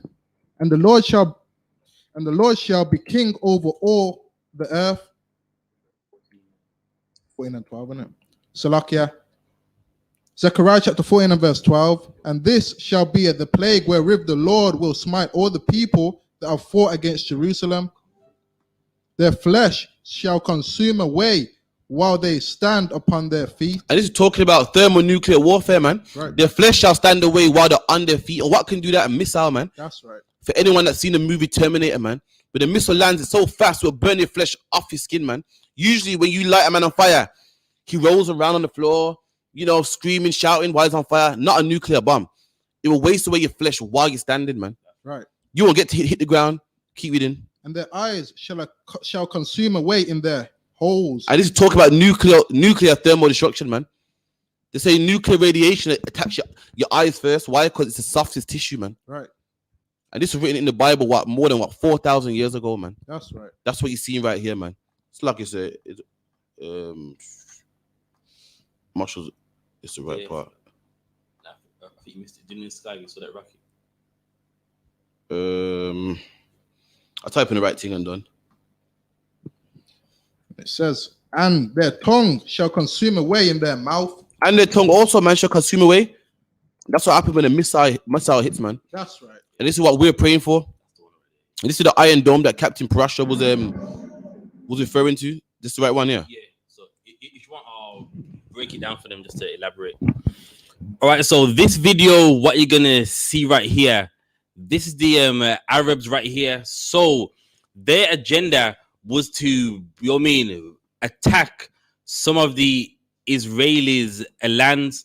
So they set off all these rockets to blow up their land. But let's see what this Iron Dome defense does, man. Look, so now that's them from a Gaza shooting the missiles, and look, in the sky they're just exploding because of the Iron Dome.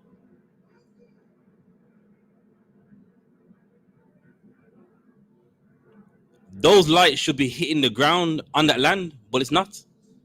That is a defense weapon, an invisible dome, man, called the Iron Dome. Look at that.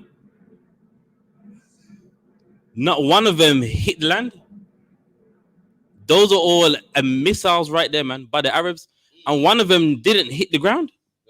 Because that's the Iron Dome. So, ignore all that Facebook stuff. Why? Because they're fine, man. Those Israeli Jewish men, they got the Iron Dome, man. They don't need your help.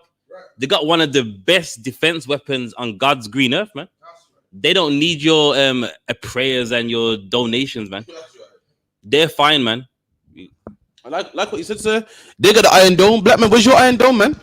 Please come and stop and frisk you in your neighborhood, man. How about you pray for someone that ain't got no Iron Dome? How about you pray for someone that ain't got no man in the house, man? How about you pray for someone who ain't got no protection, man? Meanwhile, you want to pray for people that got the Iron Dome. They'll be all right, man.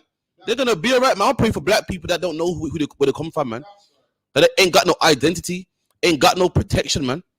Mark Duggan needed some Iron Dome, man. So lucky, man. He could do some Iron Dome. If the Iron Dome was in the ghetto, listen, a lot of our brothers would be alive today, man.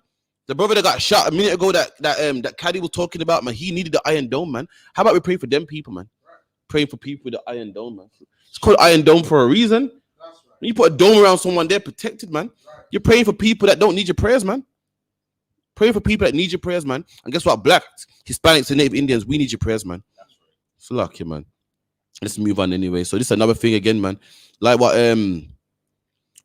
Captain Quatazar brought up, man. It's like Officer Quatazar brought out. The Indians are dropping like flies, man, after this new COVID strain, man.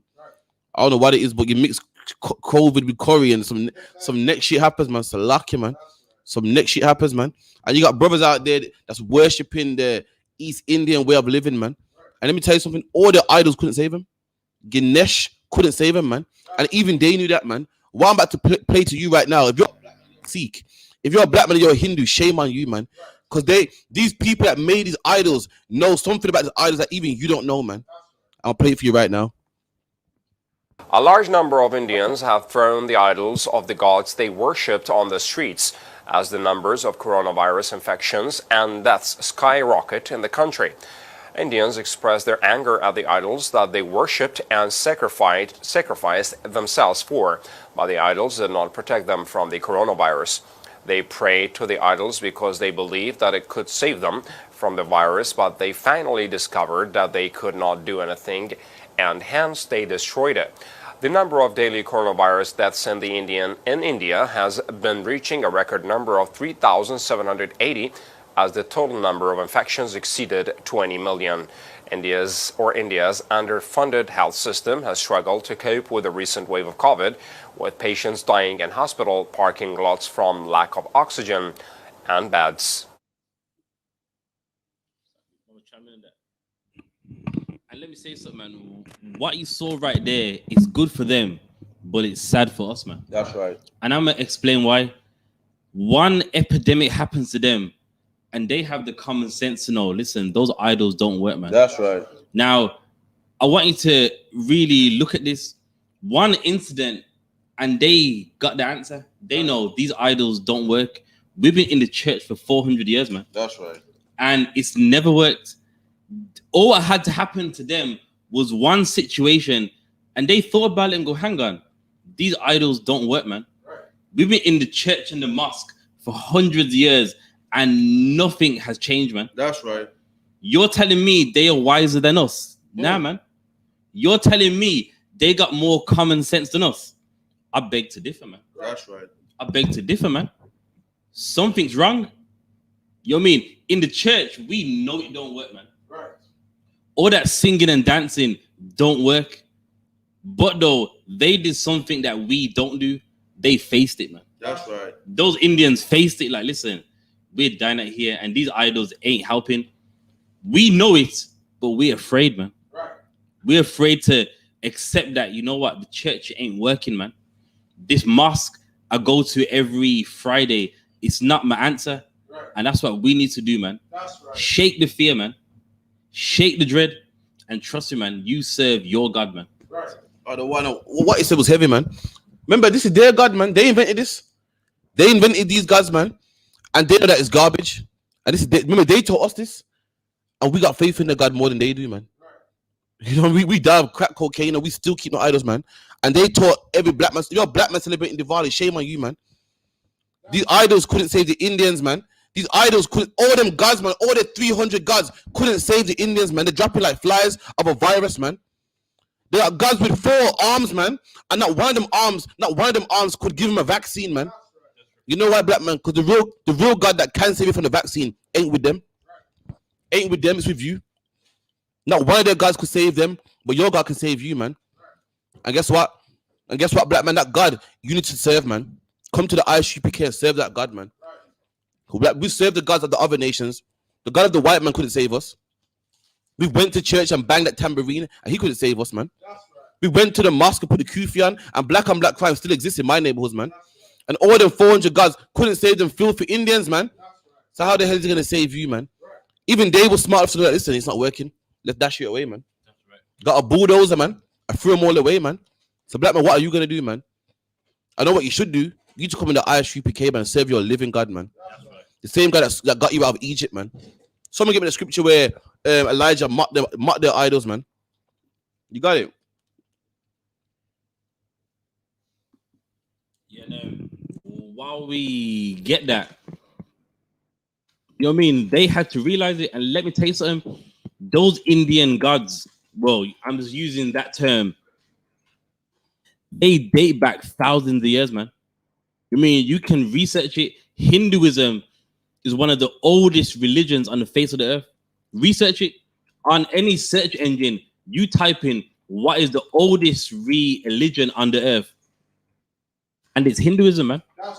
So that means, you know what I mean, what they have, it dates back a long time, and even they know that. Listen, with what is happening now, they found out that guess what? Those idols can't help him, man. Even though a nation has been following it for thousands of years, man. That's right, sir.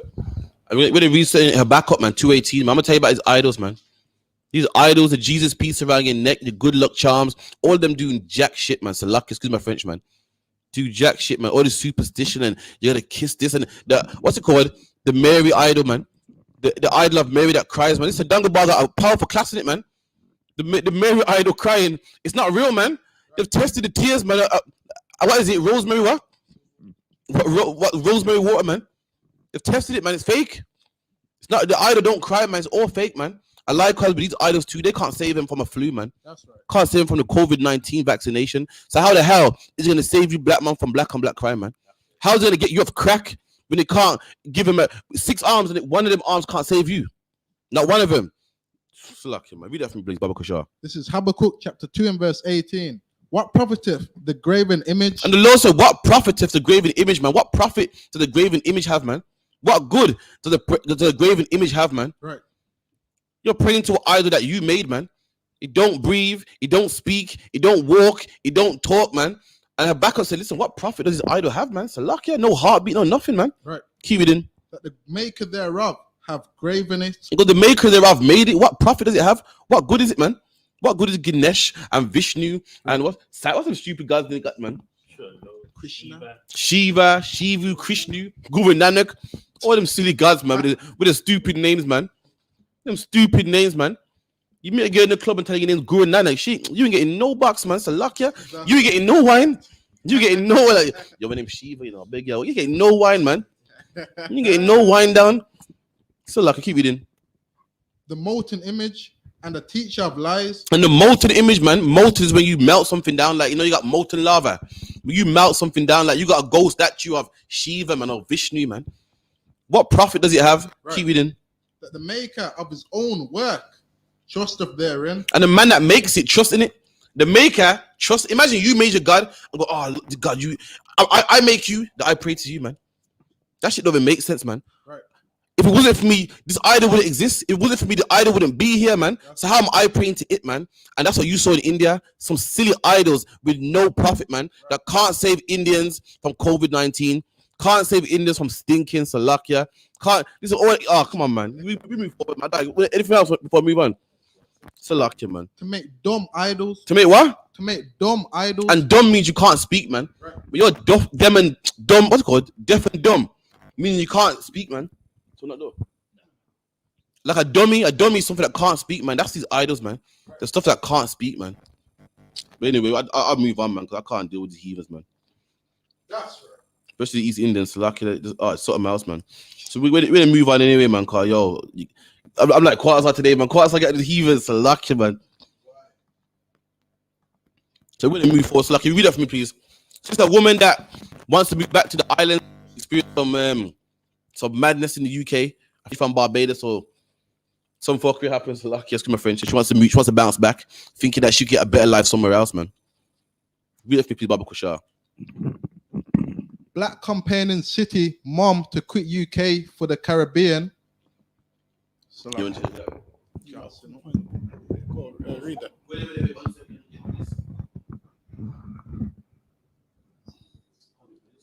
See it crash. You have to scroll down and crash.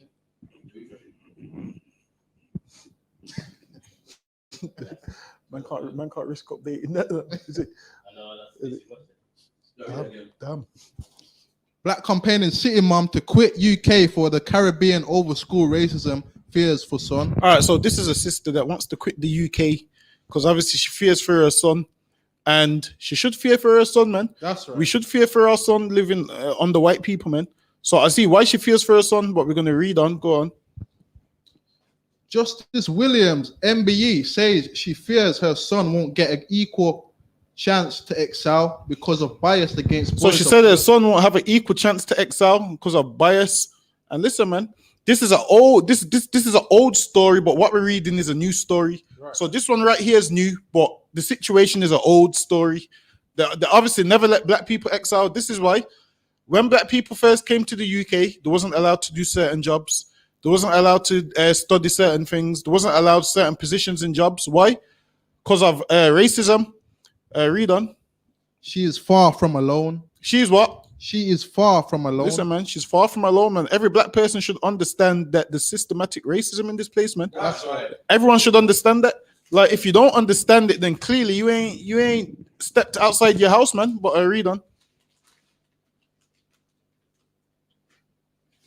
A black campaigning city mom has told how she is quitting the UK amid fears her young son will face ingrained racism. Hey, listen, man. She said she's quitting the UK because she don't want her son to face racism. But what she needs to realize is the white man's the devil everywhere, man. That's right. There's no way you can go to escape him, man. Like, we know he hates us, and this is why we stay right in his face, man, and call him the devil every Saturday at camp, man. That's right. He hates us, man. and guess what? We hate him right back, man. Right. He calls us he calls us things, and we just call him the devil, man. And he can't take it. Imagine she's gonna leave a whole country, leave all her family behind to go back to Barbados. Like there's not white people don't run Barbados, man. Right. Listen, they run it now. Over there would be less racist than the UK. But what she needs to do is come to the ISUPK and understand, man.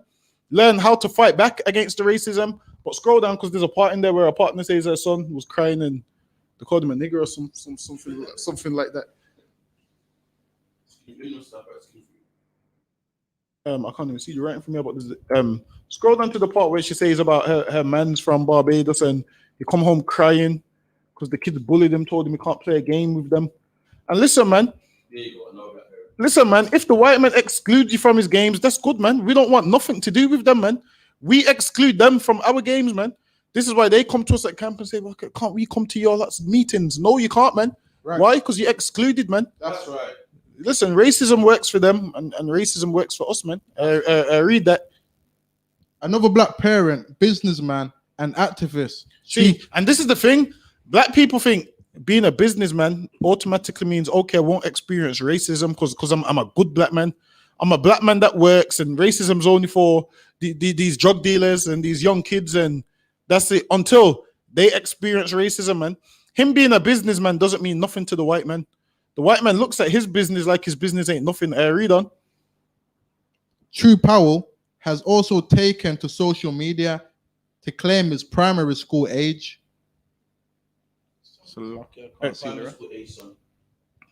Primary school age son record the N-word by record the what? Record the N-word. Listen, man.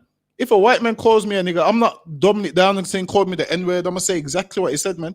He called you a nigga, man. Don't hide it and say he called me the N-word. Say he called me a nigga, man. And that's what the white man does do. He's been calling you a nigga for years, and you think he's gonna stop now? He ain't gonna stop, man. You do understand they used to have racist TV programs that used to come on the BBC, man. Right. Where white men would dress up in blackface and all of these things, man. And they used to do live shows. And what would you have? It was like a comedy sketch. They would talk like black people, try and dance like black people. And it was one of the top shows that was on the BBC. And white men would take their wife there, man. Take her there for her birthday. Let's go. Is it the minstrel show? Let's go to the minstrel show. They'd be like, let's go watch a minstrel show. Listen, man.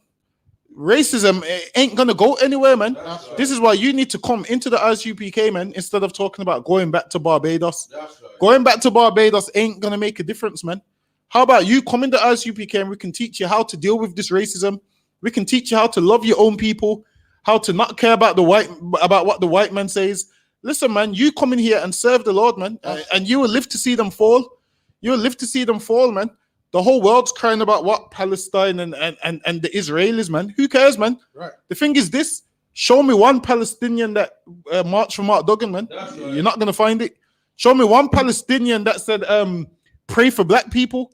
You're not going to find it, man. Right. But black people are saying, pray for Palestine, pray for Israeli fighters like Bouncer. Listen. What does Bouncer do? What is he classed as? I don't even know. Like a producer, promoter, got him to jail and teach. I don't know, man. And all these black Muslims pray for Palestine. Listen, man, this sister right here, she needs saving, man. That's right. And she's going back to Barbados, man.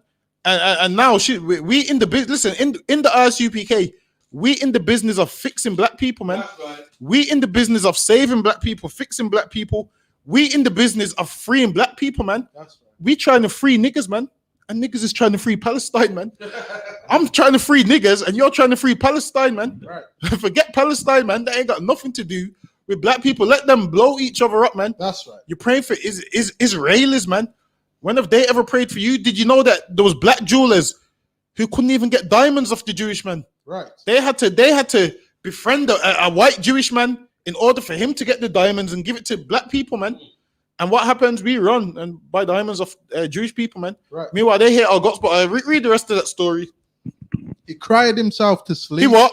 He cried himself to sleep. And the reason he cried himself to sleep is because he ain't being taught the truth by his parents, man. That's right. If you teach your children that the white man's the devil, you ain't gonna cry yourself to sleep when he calls you a nigger, man. Right. The reason he cried himself to sleep is because he's being taught to behave like his white man. He's being taught to behave like a white man, speak like a white man, Whereas in the ISUPK, man, we don't behave like white men. That's right. People look at us and be like, "You are so black. How can you like be priests and prophets, man?" That's right. Listen, man, the priests and prophets are black, and this is how they behave. We ain't gonna behave like some white man putting on a 3-piece suit and a tie and speaking all politically correct and all this garbage. We ain't gonna do that, man. Read on this, let them on the story. He writes of his 8-year-old son after one incident. Listen, man, his 8-year-old son was distraught. You know why? Because his son wants to fit in with white people, man. Whereas in here, we teach you not to fit in with white people. Who wants to be a white man, man? That's white man, flavorless, man. No flavor whatsoever. No style whatsoever. There's nothing they do good, man. Right. Like, there's nothing about them that makes me look at a white man and say, yo, even though they got all the money, guess what? They still got no star, man. That's right. The white man's got all the money in the world and still dresses horrible, man. That's right. Has all the money in the world, still drives the ugliest cars, man. Right. And he's got all the money in the world. He's got no flavor whatsoever. Just look at the royal family, man. All that money and they're flavorless, man. Look at the queen's meals of what she eats from. Have you seen what she eats from day to day? Like croissants. Listen, man. And she's meant to be royal. Listen, read on before I get sidetracked. He told me he didn't want to be black. Wait. He said what? He told me he didn't want to be black. He told me. Read that one more time. He told me he didn't want to be black. The reason why he don't want to be black, you can't even blame him. His parents ain't teaching him. But the reason he don't want to be black is why? Because every time he does see black people, it's black people being killed by the cops. Black people in jail. Black people on park benches on drugs. And every time he sees white people, what does he see? He sees Superman. That's right. He sees Spider-Man. That's right. He sees all these rich white men living good, businesses, whole families together. And then he's thinking, I want this kind of setup, man. But instead, when he sees black people, who does he see? What's his name? Azal from Friday. Isn't it Azal, the guy from Friday? Azal. He says Azal from Friday, man. Of course, he's not going to want to be black, man. This is why we need to show them, yo, Jesus Christ was black, man. That's right. Teach your son, Jesus Christ is black, and teach your son, you should want to be like him, man. Right. Instead of wanting to be some white man. Imagine he wanted to be a white man. They told him you can't be a white man, and he cried himself to sleep, man. Listen, man, if my son never cried himself to sleep because of some white boy down, I'll be damned. I don't even know what I'll do, man. Right. Listen, man, I might have to disown him. Okay. But listen, understand this: the white man's the devil, and moving to Barbados ain't gonna change a thing. All you're gonna do is go to Barbados, and this white man's still gonna be the devil. So how about you be right there in his face in the ISUPK, man, and make it? I said, lucky, have you got the Bootkiss video? Let me show you what we do to these devils, man. Have you gotten on there? I can find one. No, listen, man, we're gonna show you what the white men that you look up to so much, man. We're gonna show you them, these white men that you love so much. Who is the father of society, and who is the man you're supposed to look up to? The man that you sisters say you're gonna go get you a white man. Let me show you what I do to the man that you want to go and get, man. This is what we do to him, man. If we can find the video. Have they removed it? No, that UK one. Type in see if we can find one on there. Oh, we're gonna see if we can find it, man. What we do to your father, man. Right. The man you love so much, the man you care about, the man you worship. We don't worship him in here, man. I'm trying to find the video, but I don't know. Let me see if I can find it, because it must be on there. So lucky, let me find it. He's like, "Shall I call it this time?"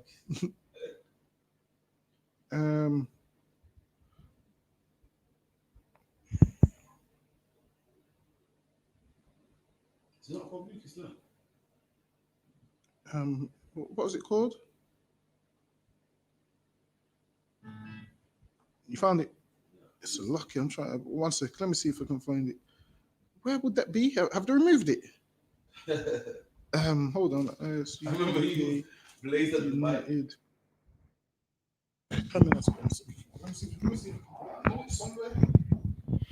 Yeah, and then what the officer said, it's heavy, man. You know what I mean? We think, well, to end this, I just gotta go somewhere else. And what you're gonna realize is you're gonna find that same thing right there, man. Right. Wherever you go, you're gonna find the curse, man. Right. It's a curse from God. And that's one thing we need to realize. You know what I mean? So many times you think, well, I can escape this if I go here, and you won't, man. Right. You're gonna go to Barbados, and guess what? Those East Indians over there, they're gonna racially discriminate your young son as well, man. Right. In Barbados, it's not gonna be the white man now, it's gonna be Indians, man. Right. It's gonna be the Japanese and all that. And that happens. Why? Because you don't want to do the most fundamental thing. And the most fundamental thing is to serve the Lord, man. That's right. You want to try everything else except what you should do, man. Right. And that's something that we have done over so many years. We know that something's wrong in our life. And what do? Add sin unto sin, man. Right. We go out there and go, you know what? I'm going to add this on. And then now, what's wrong? You don't get anything fixed because you didn't ask it of the Lord, man. Right. You tried to do it your way. You tried to think, well, I can end this pain by joining some religion, man. I can end this pain by, flying and living somewhere else. Right. And it doesn't work like that, man. Just a quick scripture on that one. Job 9 and verse 24. The earth is given into the hand of the wicked. The earth is given into the hand of the wicked, man. Meaning, you go to Barbados, here's the devil there, man. That's right. You go to Jamaica, here's the devil there. Just look at how our brothers are living in the Caribbean, man. They brought East Indians and Chinese people to rule over them, man. Right. This sister's talking about I'm going to go to Barbados because of the racism. There's racism everywhere you look, man. The only way to combat racism is what? By you coming in the I.S.U.P.K, man. That's right. And we're going to show you how you combat racism right now. So look, I'm going to show you how you combat racism right now. We're going to show you. This is all it takes, man. Show your son this, and then he will care less about what white people think about him, man. That's right. What would you like to say? You're a what? You're a red man. That's why they to wear kisses up. But now, do you agree that your people took black people into slavery? That's history, right? No, the Irish. Listen, all of you, all of them.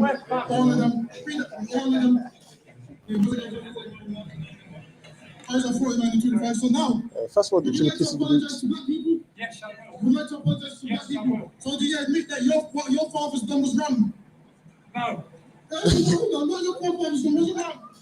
No, wait, I'm saying. So ripping black people's back and enslaving them was wrong. No, ripping black people's back. That's wrong. I apologize. So do you admit that it was wrong? Yeah. You sure? Yes. All right, then so you'd like to apologize to black people? I will. Okay, let's see if you're black. If you're apologizing here.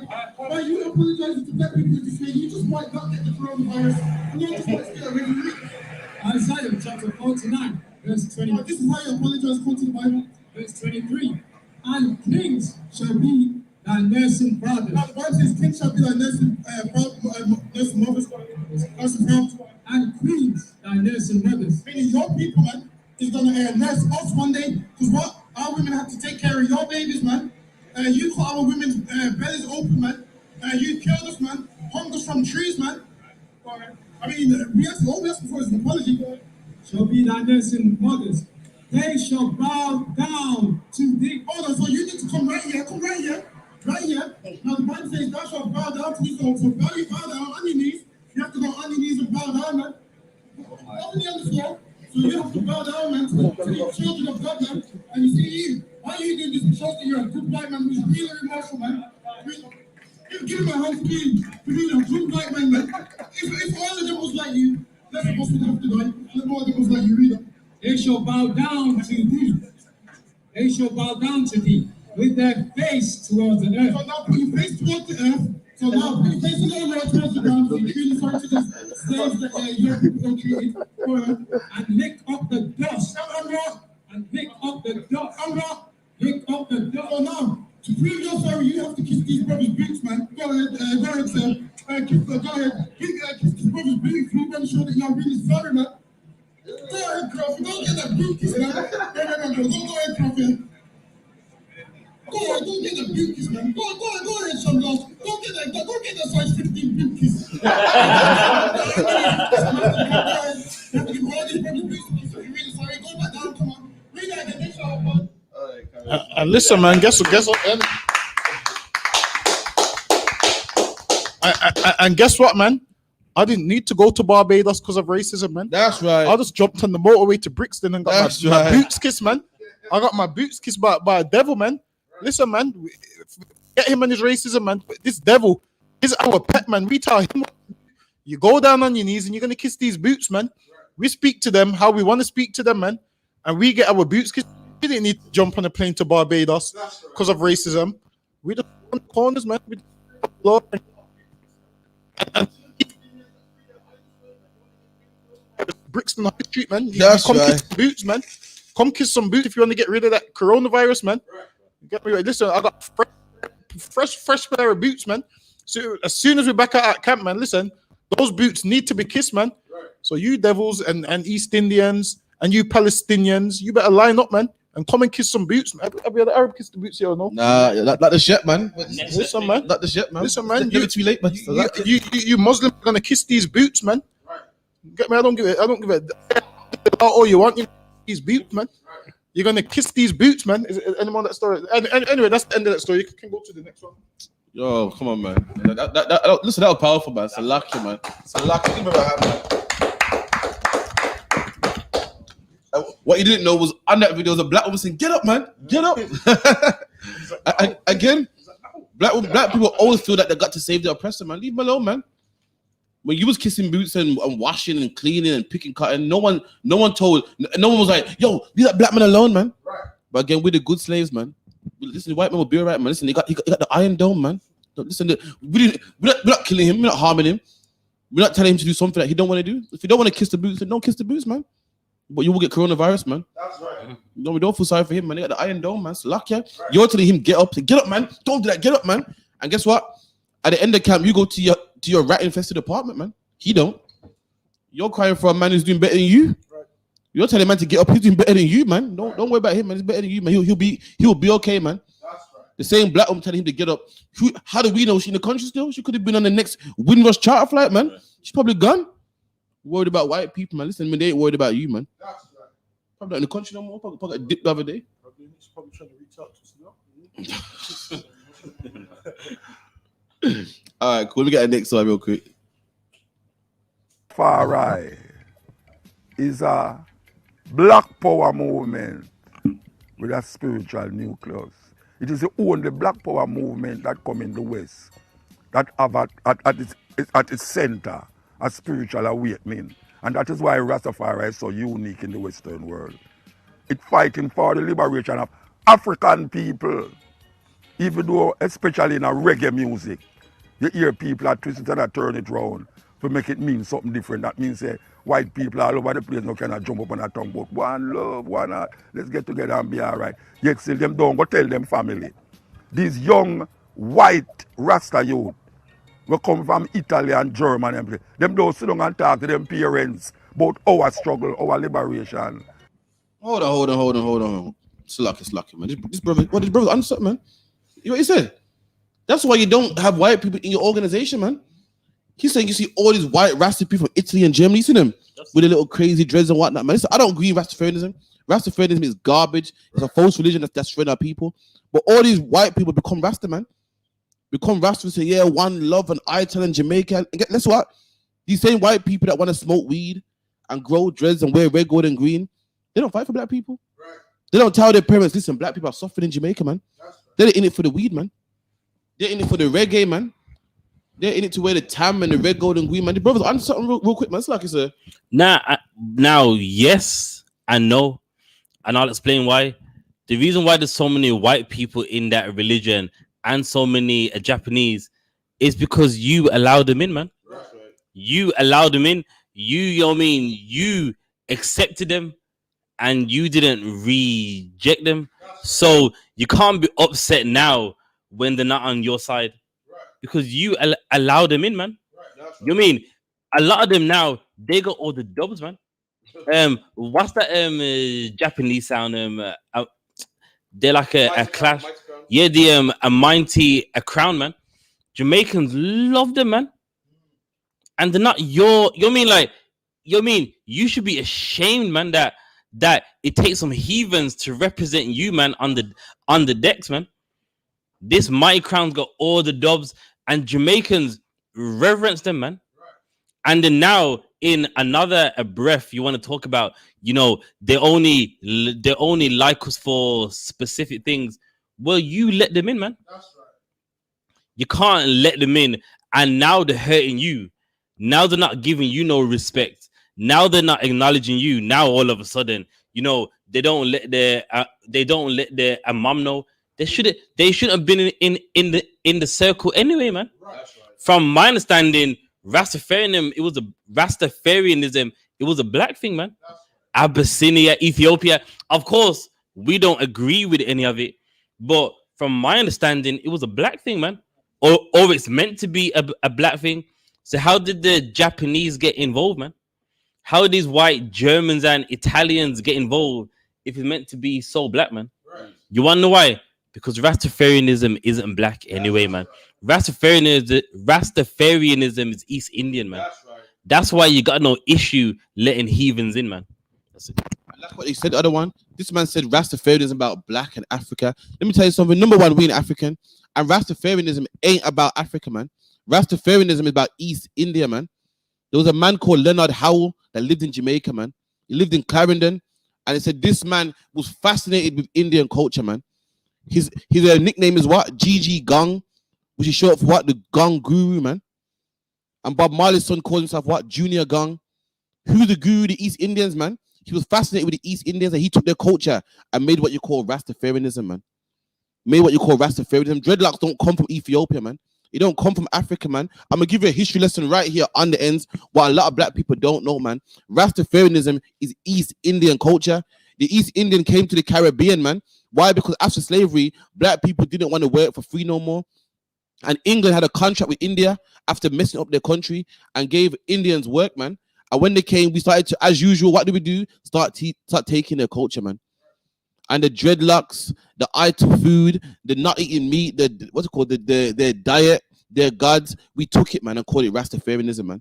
And if you don't believe me, look at this, man. In India, that same country that's dying of COVID-19, man, this is what they worship, man. This is what they do, man. This is something that they do, not what we do. Something that they do, man.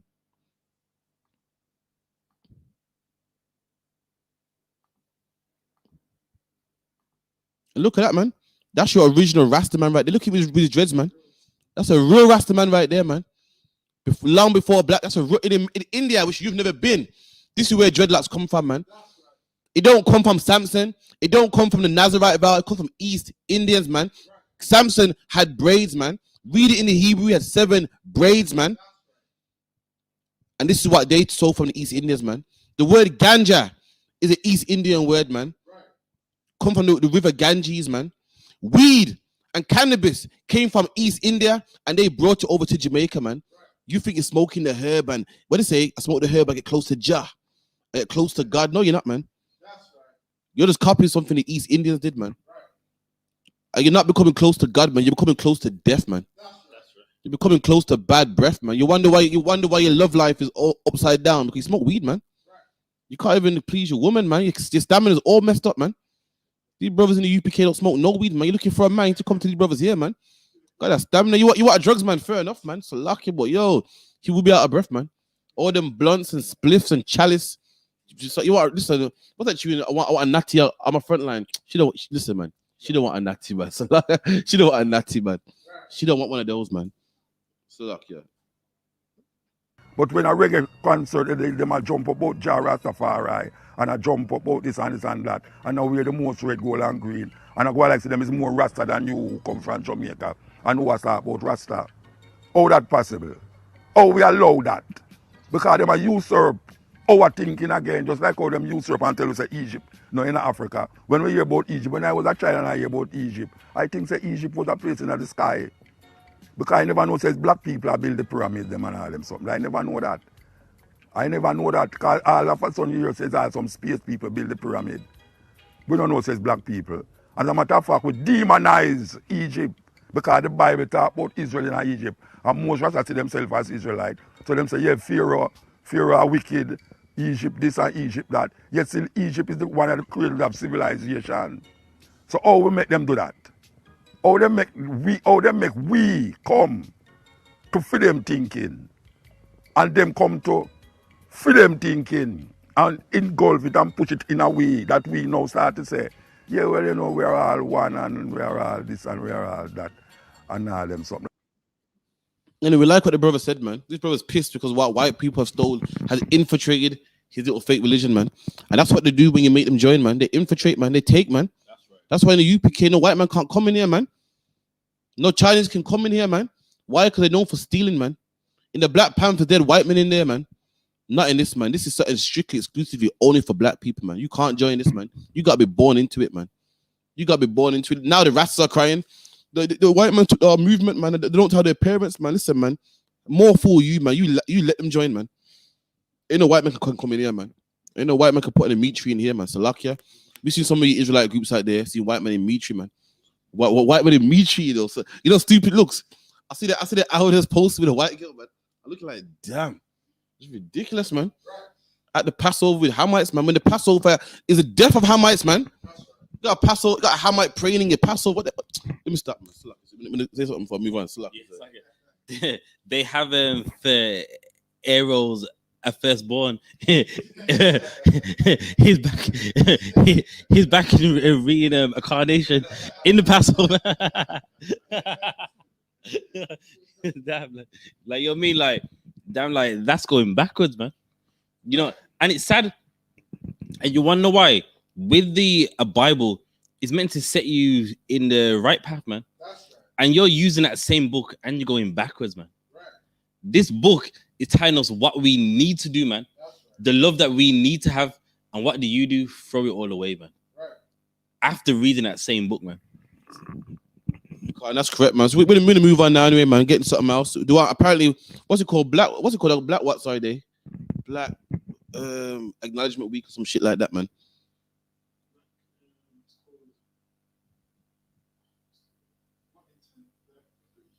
Appreciation Week or something. It's called Black Appreciation Week, I think it's called, you know. Black Inclusion Week. Black Inclusion Week. So now they got something called Black Inclusion Week where they want to include more black people. They say we need more police on the streets and, you know, garbage like that, man. You know what I mean? So I'm gonna play a clip from that and, you know, obviously break it down, give the UPK stance on that, and let you know what we think about this. Because black people think that more police on the streets is gonna, you know, stop black people from getting stopped and searched, and it's gonna do something. But you know, I'm gonna let you know what we think about it, man. So like, yeah.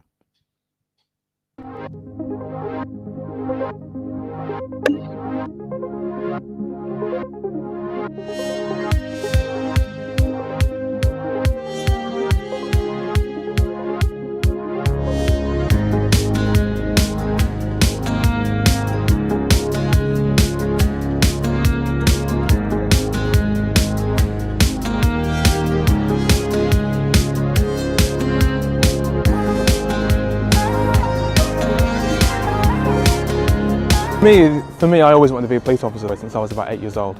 So for me, it was never a question of if I was going to apply, it was when. I'm acutely aware that I'm a bit of an exception. That's not the rule, that's not a lot of people's experience, especially the experience of the community that I come from. One of my main motivations for wanting to join the police was how underrepresented we were, and we still are to this day. And I never felt that when I was growing up, I didn't see that many police, and the ones that I did see certainly didn't look like me. People said what you said, they want to see more black officers around. Yes, we need you people. When people see you people around,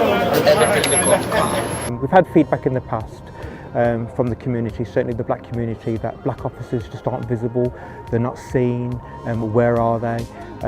So we feel this is a real good opportunity for us to be seen, be visible. Certainly when you look at recruitment and you look at our representation, we're heavily underrepresented.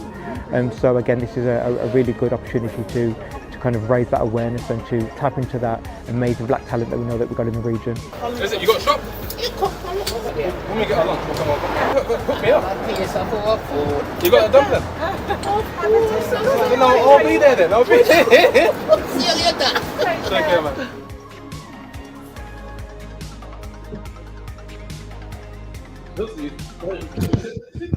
It's lucky for that. So these these men here are implying that more black police on the streets will help black people. That's what they're implying. And everyone's looking like, wow, that's deep, man. More black police that will help, man.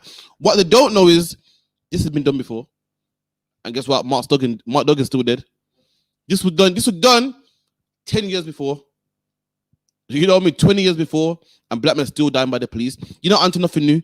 They really think they're onto something. I'm rewinding 15 years ago, man. But I was in school, man. But I was in school at this time, and this was done, and it still didn't help black people, man. If you don't believe me, I'm gonna show you the video. This video's dated when? Like 2005 or some shit like that. Like 2005, man. Easily. And the same thing was done then. And guess what? Mark Duggan died 3 years later, man. Jermaine Baker still died, man. Rashad and Charles still got choked to death by the police, man. So what they're pushing here is garbage, man. Listen, this video is so old. There's a brother in the video that I know, man. It's home to 6,000 Rastafarians, and the biggest community is here in Hanswell. It's an area with a troubled history of race riots, but bridges are now being built. And leading the way are the Rastafarians. Clive Asher is a peace officer, a member of the Rastafarian community who patrols the area with police officers. Being a peace officer in Handsworth is means to patrol the streets and break down barriers and build bridges in the community. Their prime role is really just to accompany police officers on patrol, high visibility patrol. That can be on foot or in vehicles. Both the police and the Haile Selassie group have basically worked together from day one in a very harmonious manner. I get a sense of satisfaction from meeting new people. Look at that, man. There've always been black police, man. There've always been black police. I remember back in school when this came out, man. The brother that was in the video, and we saw him at school, man. And people calling these, like, what call them Jamaicans, and all sorts, man. And guess what? Black people still die by the hands of the police. Right. Black people still get stopped and frisked. You're not onto nothing new. What you're doing with this new wave of policemen is nothing new, man. This fake policeman trying to, what's it, asking for dumplings? Do you know what I mean? Trying to act like he's down with the community, man. Who asked for dumplings? Listen, dumplings is something you can't eat by itself, man. Trying to act all black. What you see? Man, some dumplings. Come on, we see through that fake act, man. And let me tell you something. So like I said, when they try me real quick. So like, man. Yeah, and also, you mean in all the videos that you just watched there, really they hate black people, man. That's why they're doing that job. They don't want to be you. So they say, you know what I mean? I want to be above you. So you know what I'm gonna be? I'm gonna become a officer, and that's really what it is. They're not there to help you. They're trying to show that I'm better than you, man. That you know what I mean? I'm not just an average black man. I'm a police officer, man. And that's really all what it is, man.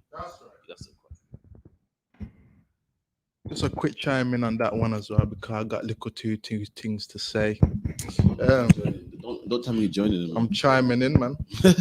I watched a video recently with Michael J. White. He said what the police force tend to do is they won't allow people with a certain IQ or cognitive reasoning into the police force because their excuse is that these people, the job wouldn't challenge their brain, you understand? So they could end up in corruption because the job don't challenge them. But the real reason is a certain people that's functioning in their brain isn't going to allow corruption, you understand? Not going to allow you to disproportionately target black people if your brain is functioning correctly. So what these policemen do, they're very base in their head, you understand? They will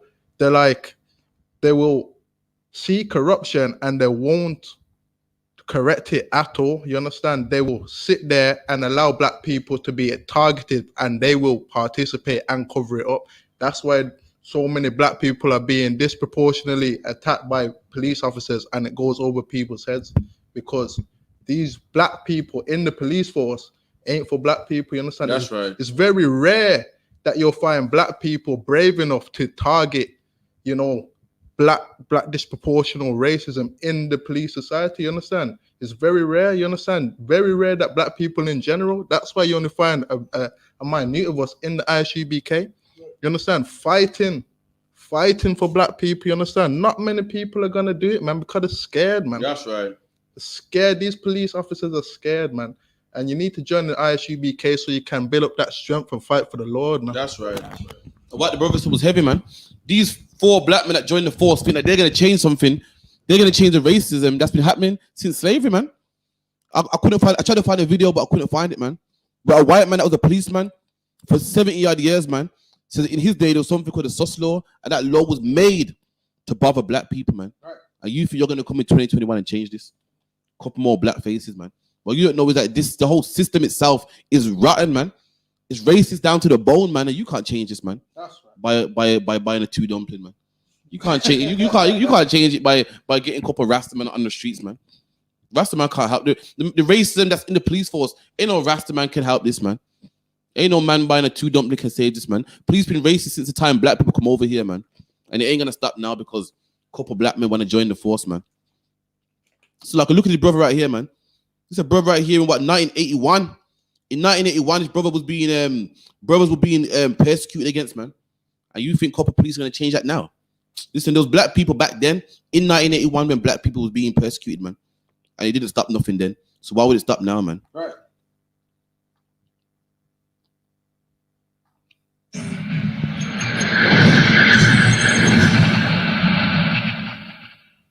If you were black now, right, and you was all age, right, and you did go on the street, right, like 8 o'clock in the night, right, just say that, right, and you see two policemen like them, the dog outside there, right, and you just walk, they will pick up for nothing, yes, not tell and say you attempt to do this, you attempt for that, do that, and you never do nothing. And it's them putting the ideas in the children's heads, right? Because they're picking on children. Youth. You know, these are children talking, you know. We didn't have to start that riot if them the Babylon never pick up one man and throw in a back a car before them bring him in a hospital to put him in a shop. If it wasn't for some youths, right, that boy would have been dead. And then we had to start up a riot. We had to start it. Brixton. Then treat everybody like dog. And these brothers think that joining the police force is going to stop all these years of racism, man. Just racism that dates back to 1981 and even before that, man. And they think we're going to stop it. What it is, the problem is, need more black faces, man. Right. That's it. Come on, man. Don't be so stupid, man. That's right. No sweat. And what's ridiculous about that is that you joining them, now they're going to use you to fall back on, man. Right.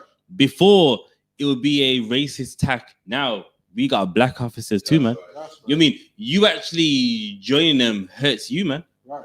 Because now they're going to put the blame on you. Well, we had a black officer. He was along with us, man. So, in it, under arrest, there wasn't anything wrong. And then him being as dumb as he can be, yes, Sarge, no, everything was done by the book, and you know it was wrong, man. Right. So if anything, they're using you as a weapon against your own race, man. If I could real quick, also, now with the police, you have to look at the agenda of the policeman. You have to look at like the origins of the police. It was founded on racism. So the whole job description is racism. So they could put 1 million black men in there, but once you become a police officer, you then fall into your job role, man. And it doesn't matter what color you are, your job role is to be a police officer. And being a police officer means what? To oppress black people, man. To harm black people. So you could put 10 million black men in the police force. Once you become a police officer, you take on the job role, man. It's like you working in ASDA, man. You don't become yourself when you go there. You work for ASDA, man. So you working for the police.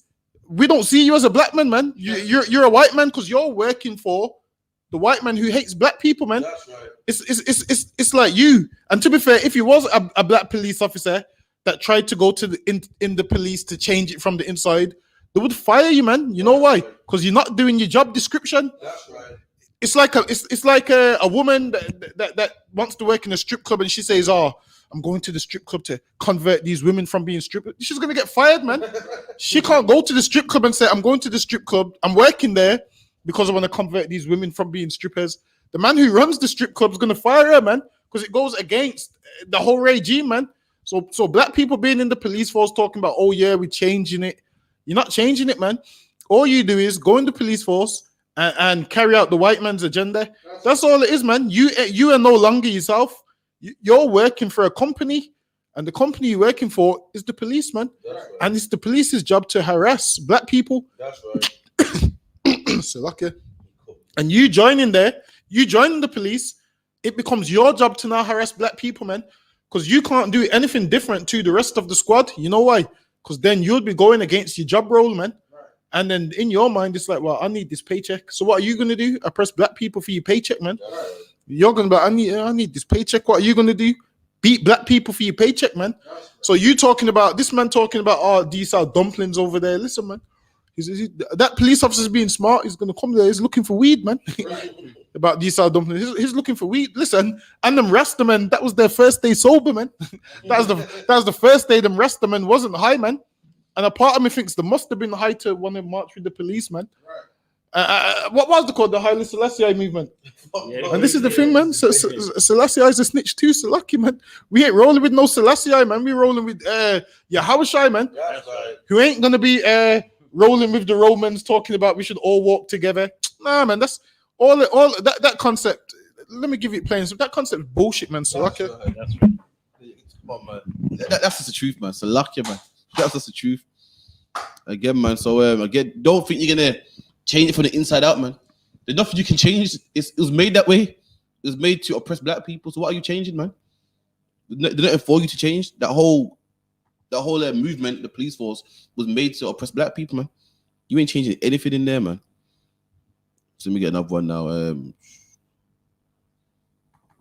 get bounced real quick, man. Belong to the UK Muslim community because it's like I'm a Muslim, like for my faith, like I believe in God, but I don't do it for no one else. Technically, music is haram. It's forbidden in my religion. No one can't judge another one apart from God. So the more and more you sort of go deeper and deeper into your faith, would you ever consider just leaving music? Yeah, 100%. But in my own time. It's lucky, sir, man. And this is Bouncer, man. I don't. What is that rapper? I don't know what he is, man. A youth worker. Oh no, man. But niggas famous, but it's lucky. Nah. And you know what's funny?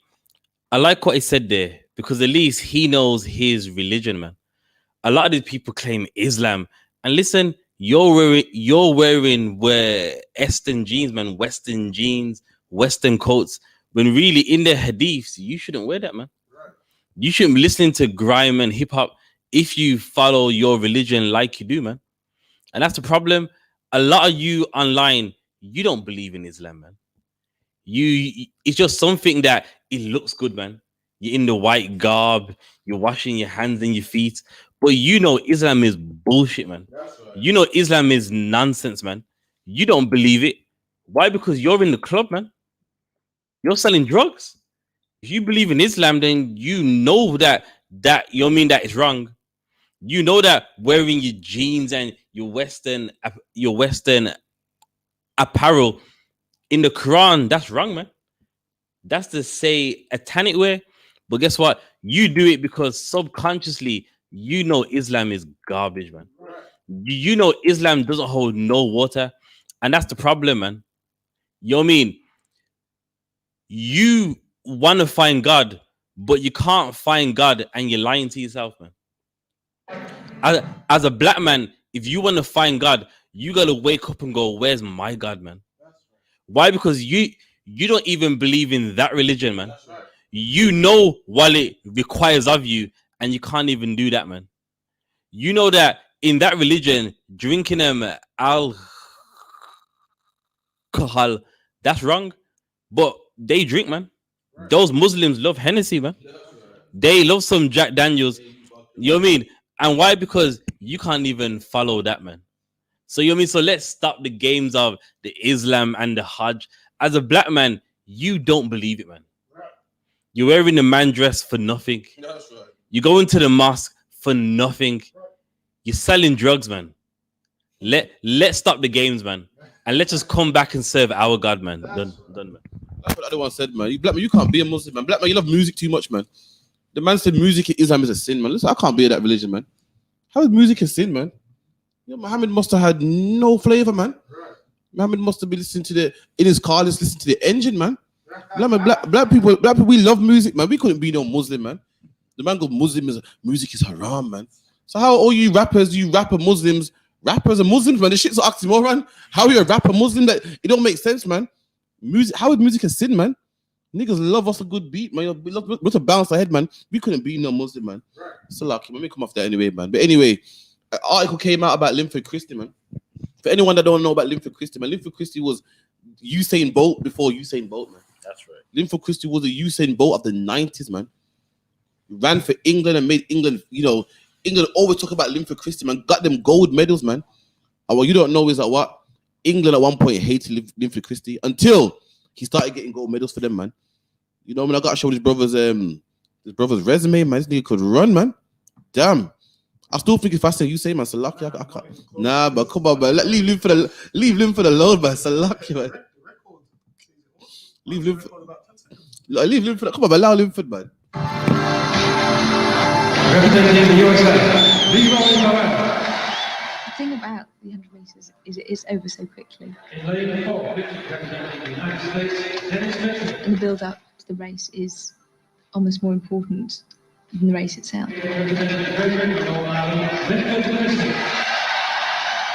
You've got to be able to read your opponents. Look at that. You got America there, you got Canada there, Linford Christie there. Guess what? All the people running is black people, man. And these are the same people you got in your ghettos that you hate so much. But when it comes to Olympics, oh, you're British now, man. You're Canadian now, man. You know what I mean? You're American now, man. Come run for your country, man. Some guys jump and they do all they whooping and everything else, but I just stand there and I just stare down the track. I mean, at the end of the day, everyone out there, they're all afraid of each other. You got to make them believe that they're more afraid of you than you are of them. He was just absolutely focused and gave off almost an aura that said, So in that 100-meter race, I didn't see nobody but black people, man. I didn't see a China man. Yo, where was the Chinese man with that kung fu, man? Where was Bruce Lee? We watched his movies and say, yo, Bruce Lee's fast, man. Fast like lightning. Well, why? He should be right here running for China, man. If you're so fast, why don't see you running here for China, man? You know why? Because it's all bullshit, man. It's fake, man. It's fake, man. The real warriors are black people, man. That's right. The real Shaolin monk and the greatest fighters and the man that can actually move at lightning is right here on this track right here, man. It's black people, man. I don't see not one China man. I don't see not one white man. They talk about, the white man was a glorious Viking and this, that. So why I don't see him here, man? I don't see him here running. I'm going to win this. None of the others seem to have this kind of calm that the Linford was giving off. One or two of those guys were mates, but once we line up there, I ain't got none of them. No mates at all. You don't need any friends. You can do that friends for, just under 10 seconds. Yes, coach. The psychic out must have worked on the people outside of him because I think there was a false start from one of them. He knew I had a false start in that race, and deep down inside, I smiled because, I know he has to hold back. He's one of these guys who's going to hold back because he, last thing he wants to do is to commit another false start. He's got to be nervous. false start.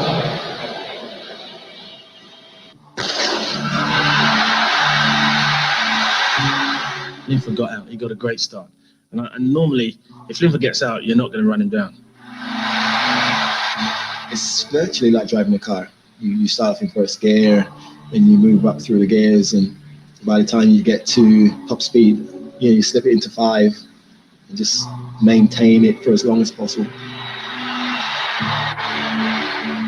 And then Linford got to 60 meters, and he just extended his stride and he took off. I can remember everyone in my house, my mum and dad, shouting at the television. Look at that machine right there, man. This man ran, man, for England, man. I got them gold medals. And to this day, they speak highly of him, man. I'm pretty sure it's Sir Linford Christie, if I'm not sure, man. I'm gonna learn you something about Linford Christie that you never learned in your life, man.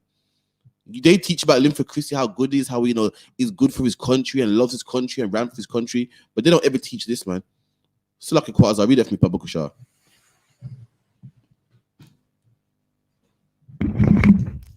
Linford Christie, Britain's fastest ever sprinter on race. Look at that. Britain's fastest ever sprinter, man. Britain's fastest ever sprinter ain't no white man, ain't no Chinese man. It's Linford Christie, man. Keep it in. Patriotism and persistence. From running to shops in Jamaica to wrapping himself in the Union Jack. So this man used to run to shops in Jamaica, born in Jamaica, and now he wraps himself in the Union Jack flag, man. Keep it in. The Olympian has had phenomenal highs and bruising lows. All right, keep it in. Linford Christie's Olympic training unwittingly began many years before he began to take over the world, 100 meters at a time. As a child, he spent 7 formative years in Jamaica's most populous parish. So he grew up in Kingston, man, St. Andrew. Let me skip down for time's sake. Read that part for me, please, Baba Kushar. Christie's parents moved to London when he was only 2. So when he was 2 years old, his parents moved to London. Give me the next paragraph. As winter first fell, the cold would sometimes bring him to tears. So when you come to England, the cold would bring him to tears, man. Imagine you from Jamaica where it's nice and hot, and all of a sudden now you're in some cold, man, where it rains and snows, and that shit will bring you to tears, man. Right. Keep it in. But far more chilling was learning the N-word for the first time. And guess where Linford Christie learned the N-word? Not in Jamaica, not in Kingston, in England, man. Right. And he didn't learn the N-word because a black was like, yo, my nigga, what? Nah, man. He learned the N-word because white people was calling him nigga, man. That's right. Keep it in.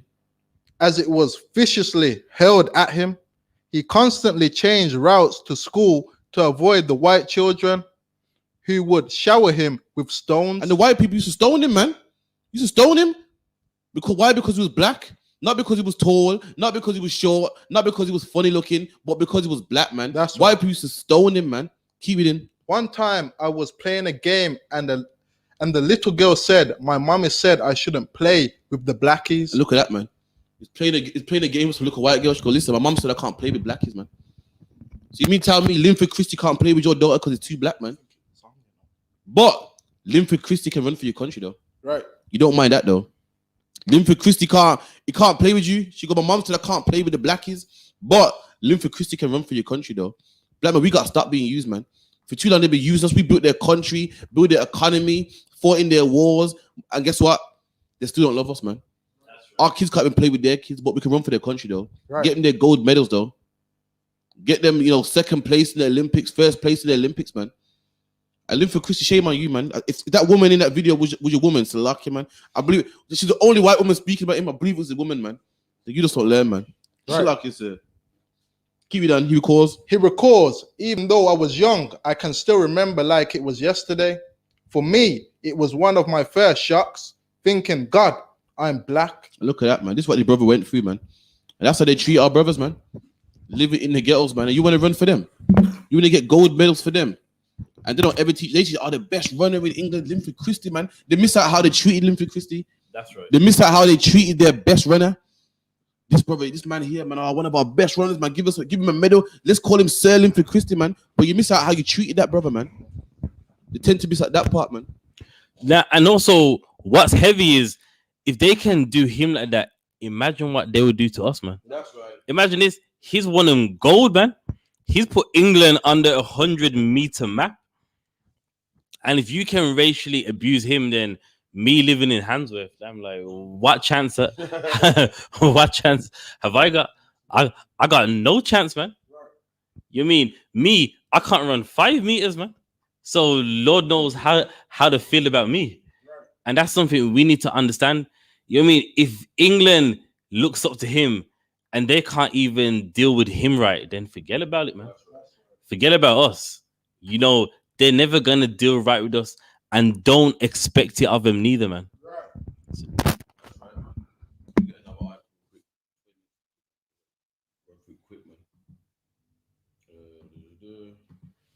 So it's another one about a sister, man.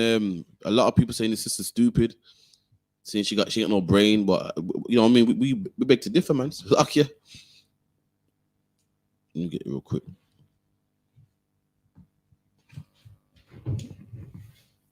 I have a man with me love, and I call a man the my man. We collect all of my peer, give him all of my peer, and then I go back to him, go ask him for like a bus fare for the week, or if I need to go to supermarket, I ask him back for money to go to supermarket or money to go to me here or anything else. Because I don't feel like a him. Personally, I feel like a him to control my money. And he's supposed to be the finance person in our relationship. So when I work, I give him the money and him give me back some more time to make a need, and then do what him feel like needs to be done with the rest of the money. That is just how I am. Once verse if I love you. So, someone gotta give me sister's number, man. So lucky.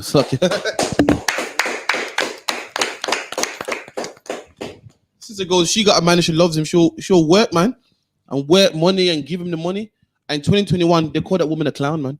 They call her stupid, man. That woman's wise, man.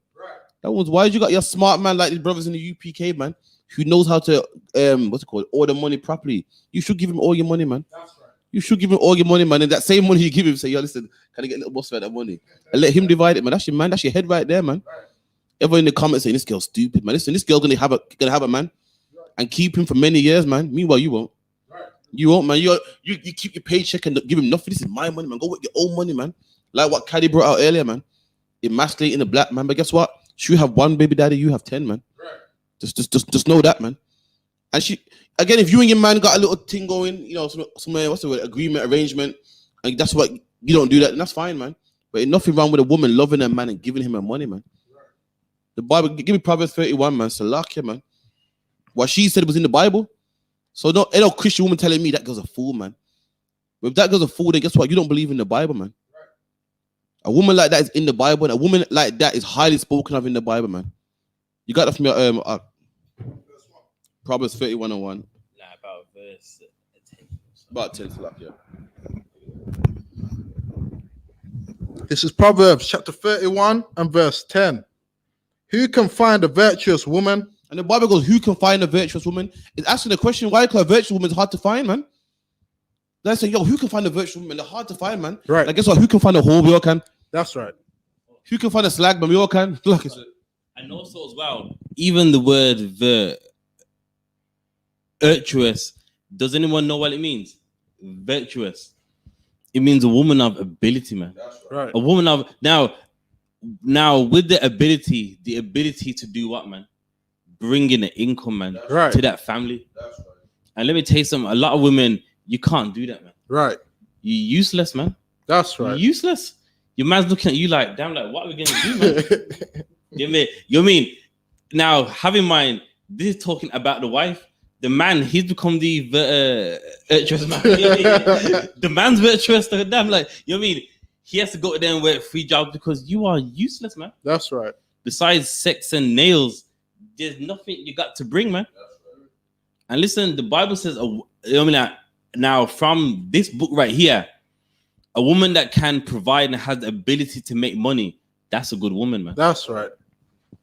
Oh, like the other one said, man. You know what I mean? The Bible goes, who can find a virtuous woman? I mean, they're hard to find, man. Now, who can find a whore? All of us can. All you need is a Facebook account, man. That's all you need is a picture posing on your brethren's car, man. So, right. Yeah. I heard Southridges are renting clothes nowadays. You heard about that? They're renting clothes. All you gotta do is rent some clothes for Southridges, man. Put a couple brands on and put it on the gram, man. They're easy to find, man. Who can find a slagger? Everyone can, man. Right. They're easy, man. There's loads of women with 10 different baby fathers, man. I thought he was the one he lied to me, and I found another man. I thought he was the one he lied to me. Listen, all these men got kids for her, man. You know why? Because she ain't hard to find, man. Right. But a virtuous woman, damn, she's hard to find, man. And usually, guess what? These virtuous women get looked over. They get looked over because they ain't whores. So no one looks at them. But that's the woman you need right there, man. That's right. I like what the other one said. A virtue means a woman with skill, man. Christians think virtuous woman means a woman that got her head down. That's a virtue. A woman with skill, man.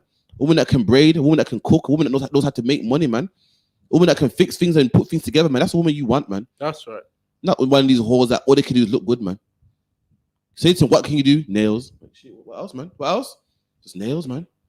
What else can you do? The gram. They're on the gram every day, man. But they ain't in that kitchen, man. They ain't got no virtue, man. That's right. Keep reading. For a price is far above rubies. And the price is far above rubies, man. Far above rubies. Listen, I don't care how much money you got, man. If you ain't got a virtuous woman, damn, you're missing out, man. Right. You're missing out, man. So lucky, man. You get yourself a virtuous woman, damn, your life will be different, man. Your life, you got to worry about cooking, man.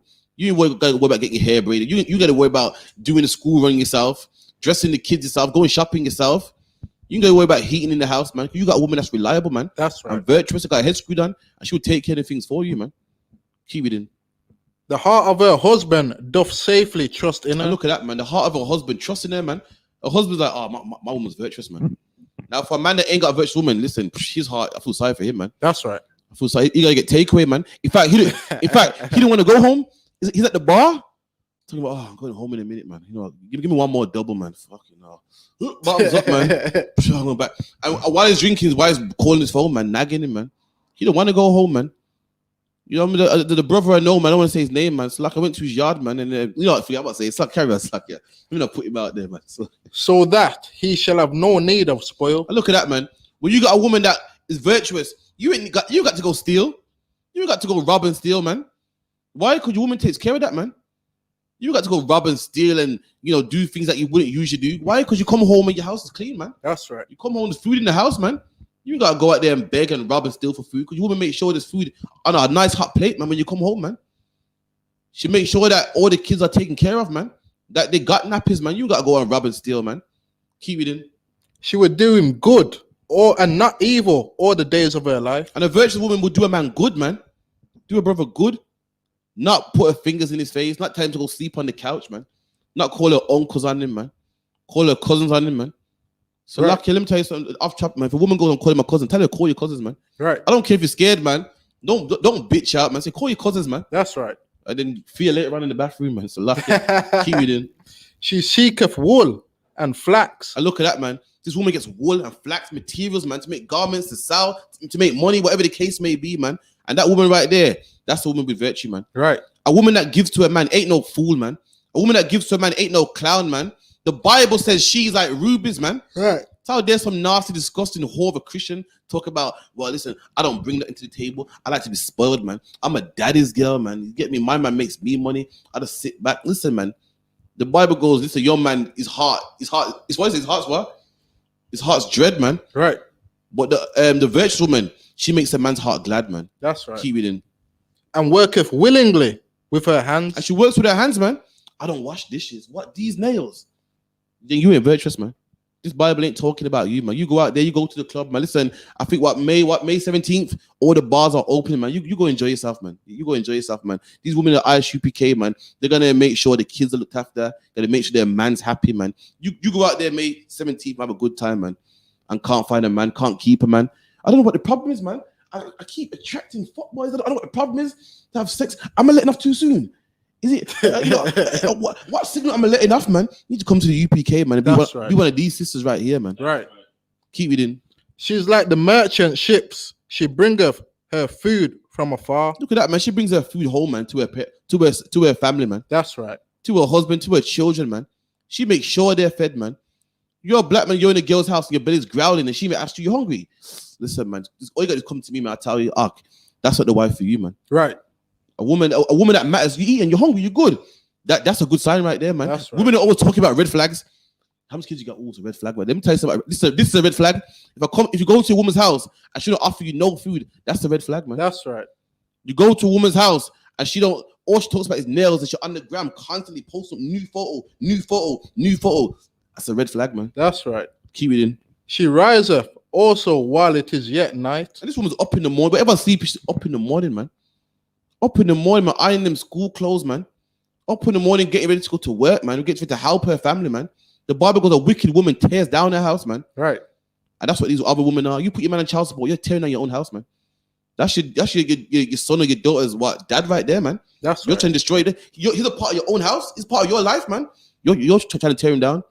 You call the police on him. You're trying to tear down your own house, man. That's right. You're the reason why he's gonna leave, and now your son and your daughter is gonna have no dad. You tore your own house down, man. That's right. But one of these women, they build their house, man. They fix their house, man. Right. They make sure it stays nice and solid, man. Keep it in. And giveth meat to her household. Gives food to her household, man. You talk about, I don't do that, man. Listen, what am I, man? It's 2021. I ain't no house. I don't belong in no kitchen. That's fine, man. That's fine. Listen, you don't have to belong in the kitchen, man. But just know you will get ran through, man. And listen, it's May 17th, so man, go have a ball of a time, man. Go out there, man. It's luck, yeah. And go find your new man. Go find your new ex-man. May 17th, man. You can go find your new ex-man, man. Right. While these sisters got the one man to the pum pum. Yeah, it's lucky.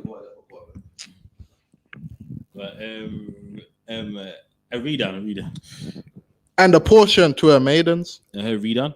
She considereth a field and buyeth it. So meaning she's investing, man. Meaning what?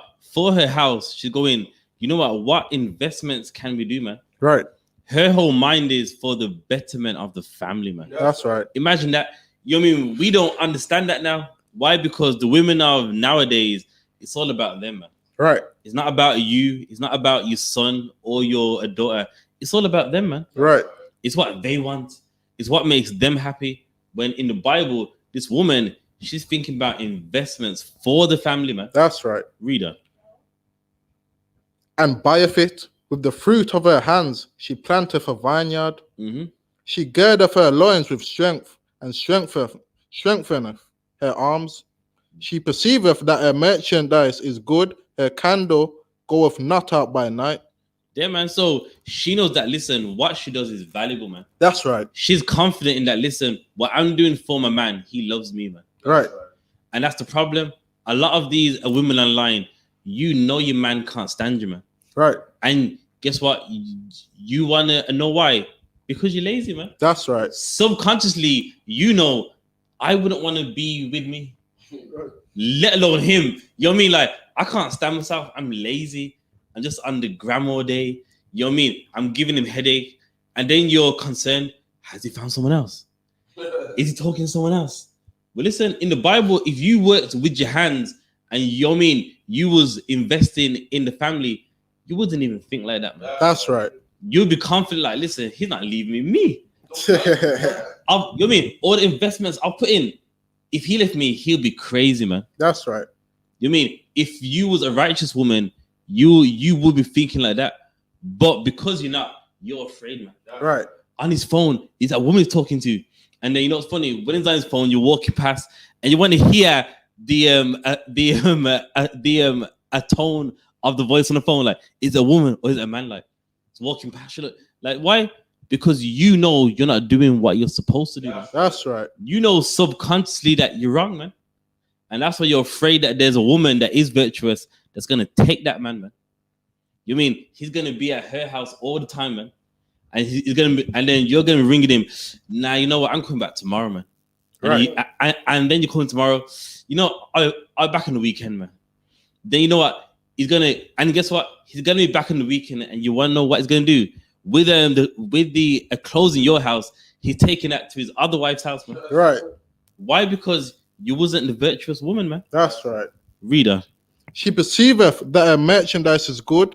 Her candle goeth not out by night. She layeth her hands to the spindle, and her hands hold the distaff. And look at that, man. She gets to work. That's right. She gets to work, man. You know, in a relationship, it's not a one-way thing, man. You two are both investing in a family, man. That's right. And guess what? She understands that. And if you want to keep a man in the house, you better get your hands to work, man. Right. You know what I mean? A lot of people go, you know, they're afraid of their man finding someone else. Let me amaze you. If you are so good, your man wouldn't look for anybody else, man. That's right. If you done everything that you was supposed to do, he wouldn't even look nowhere else. He'd be like, you know what? Everything's right here, man. Right. You mean, I just don't want to make my life hard by, you know, just like, you know what I mean? Even trying to find somebody else. But when you're not, his eyes will go elsewhere, man.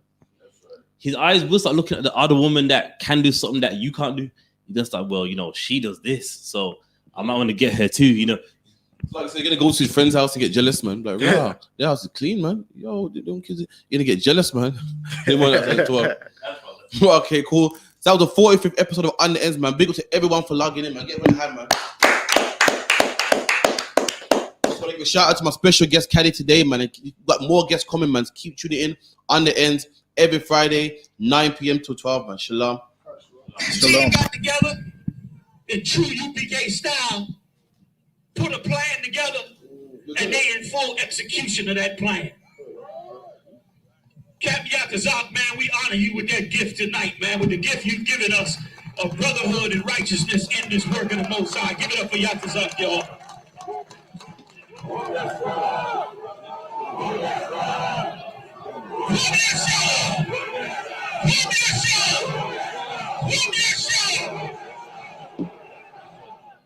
That's how you do true leadership. That's how you build a nation. That's how you change the earth. That's how you do what Christ said to do. UPK, we ain't about no talk. We do a whole lot of talking. We do can't see our action because you blind to righteousness if you can't see. This is what we do in the UPK. I want to thank the generals for being up here tonight, making it all the way down here. Big shout out to General Muhammad. Give it up, y'all. Damn right. Give it up for General Maya. Hold it down. Do I have men? Give it up for General Azayan. Give it up for General Shalimar.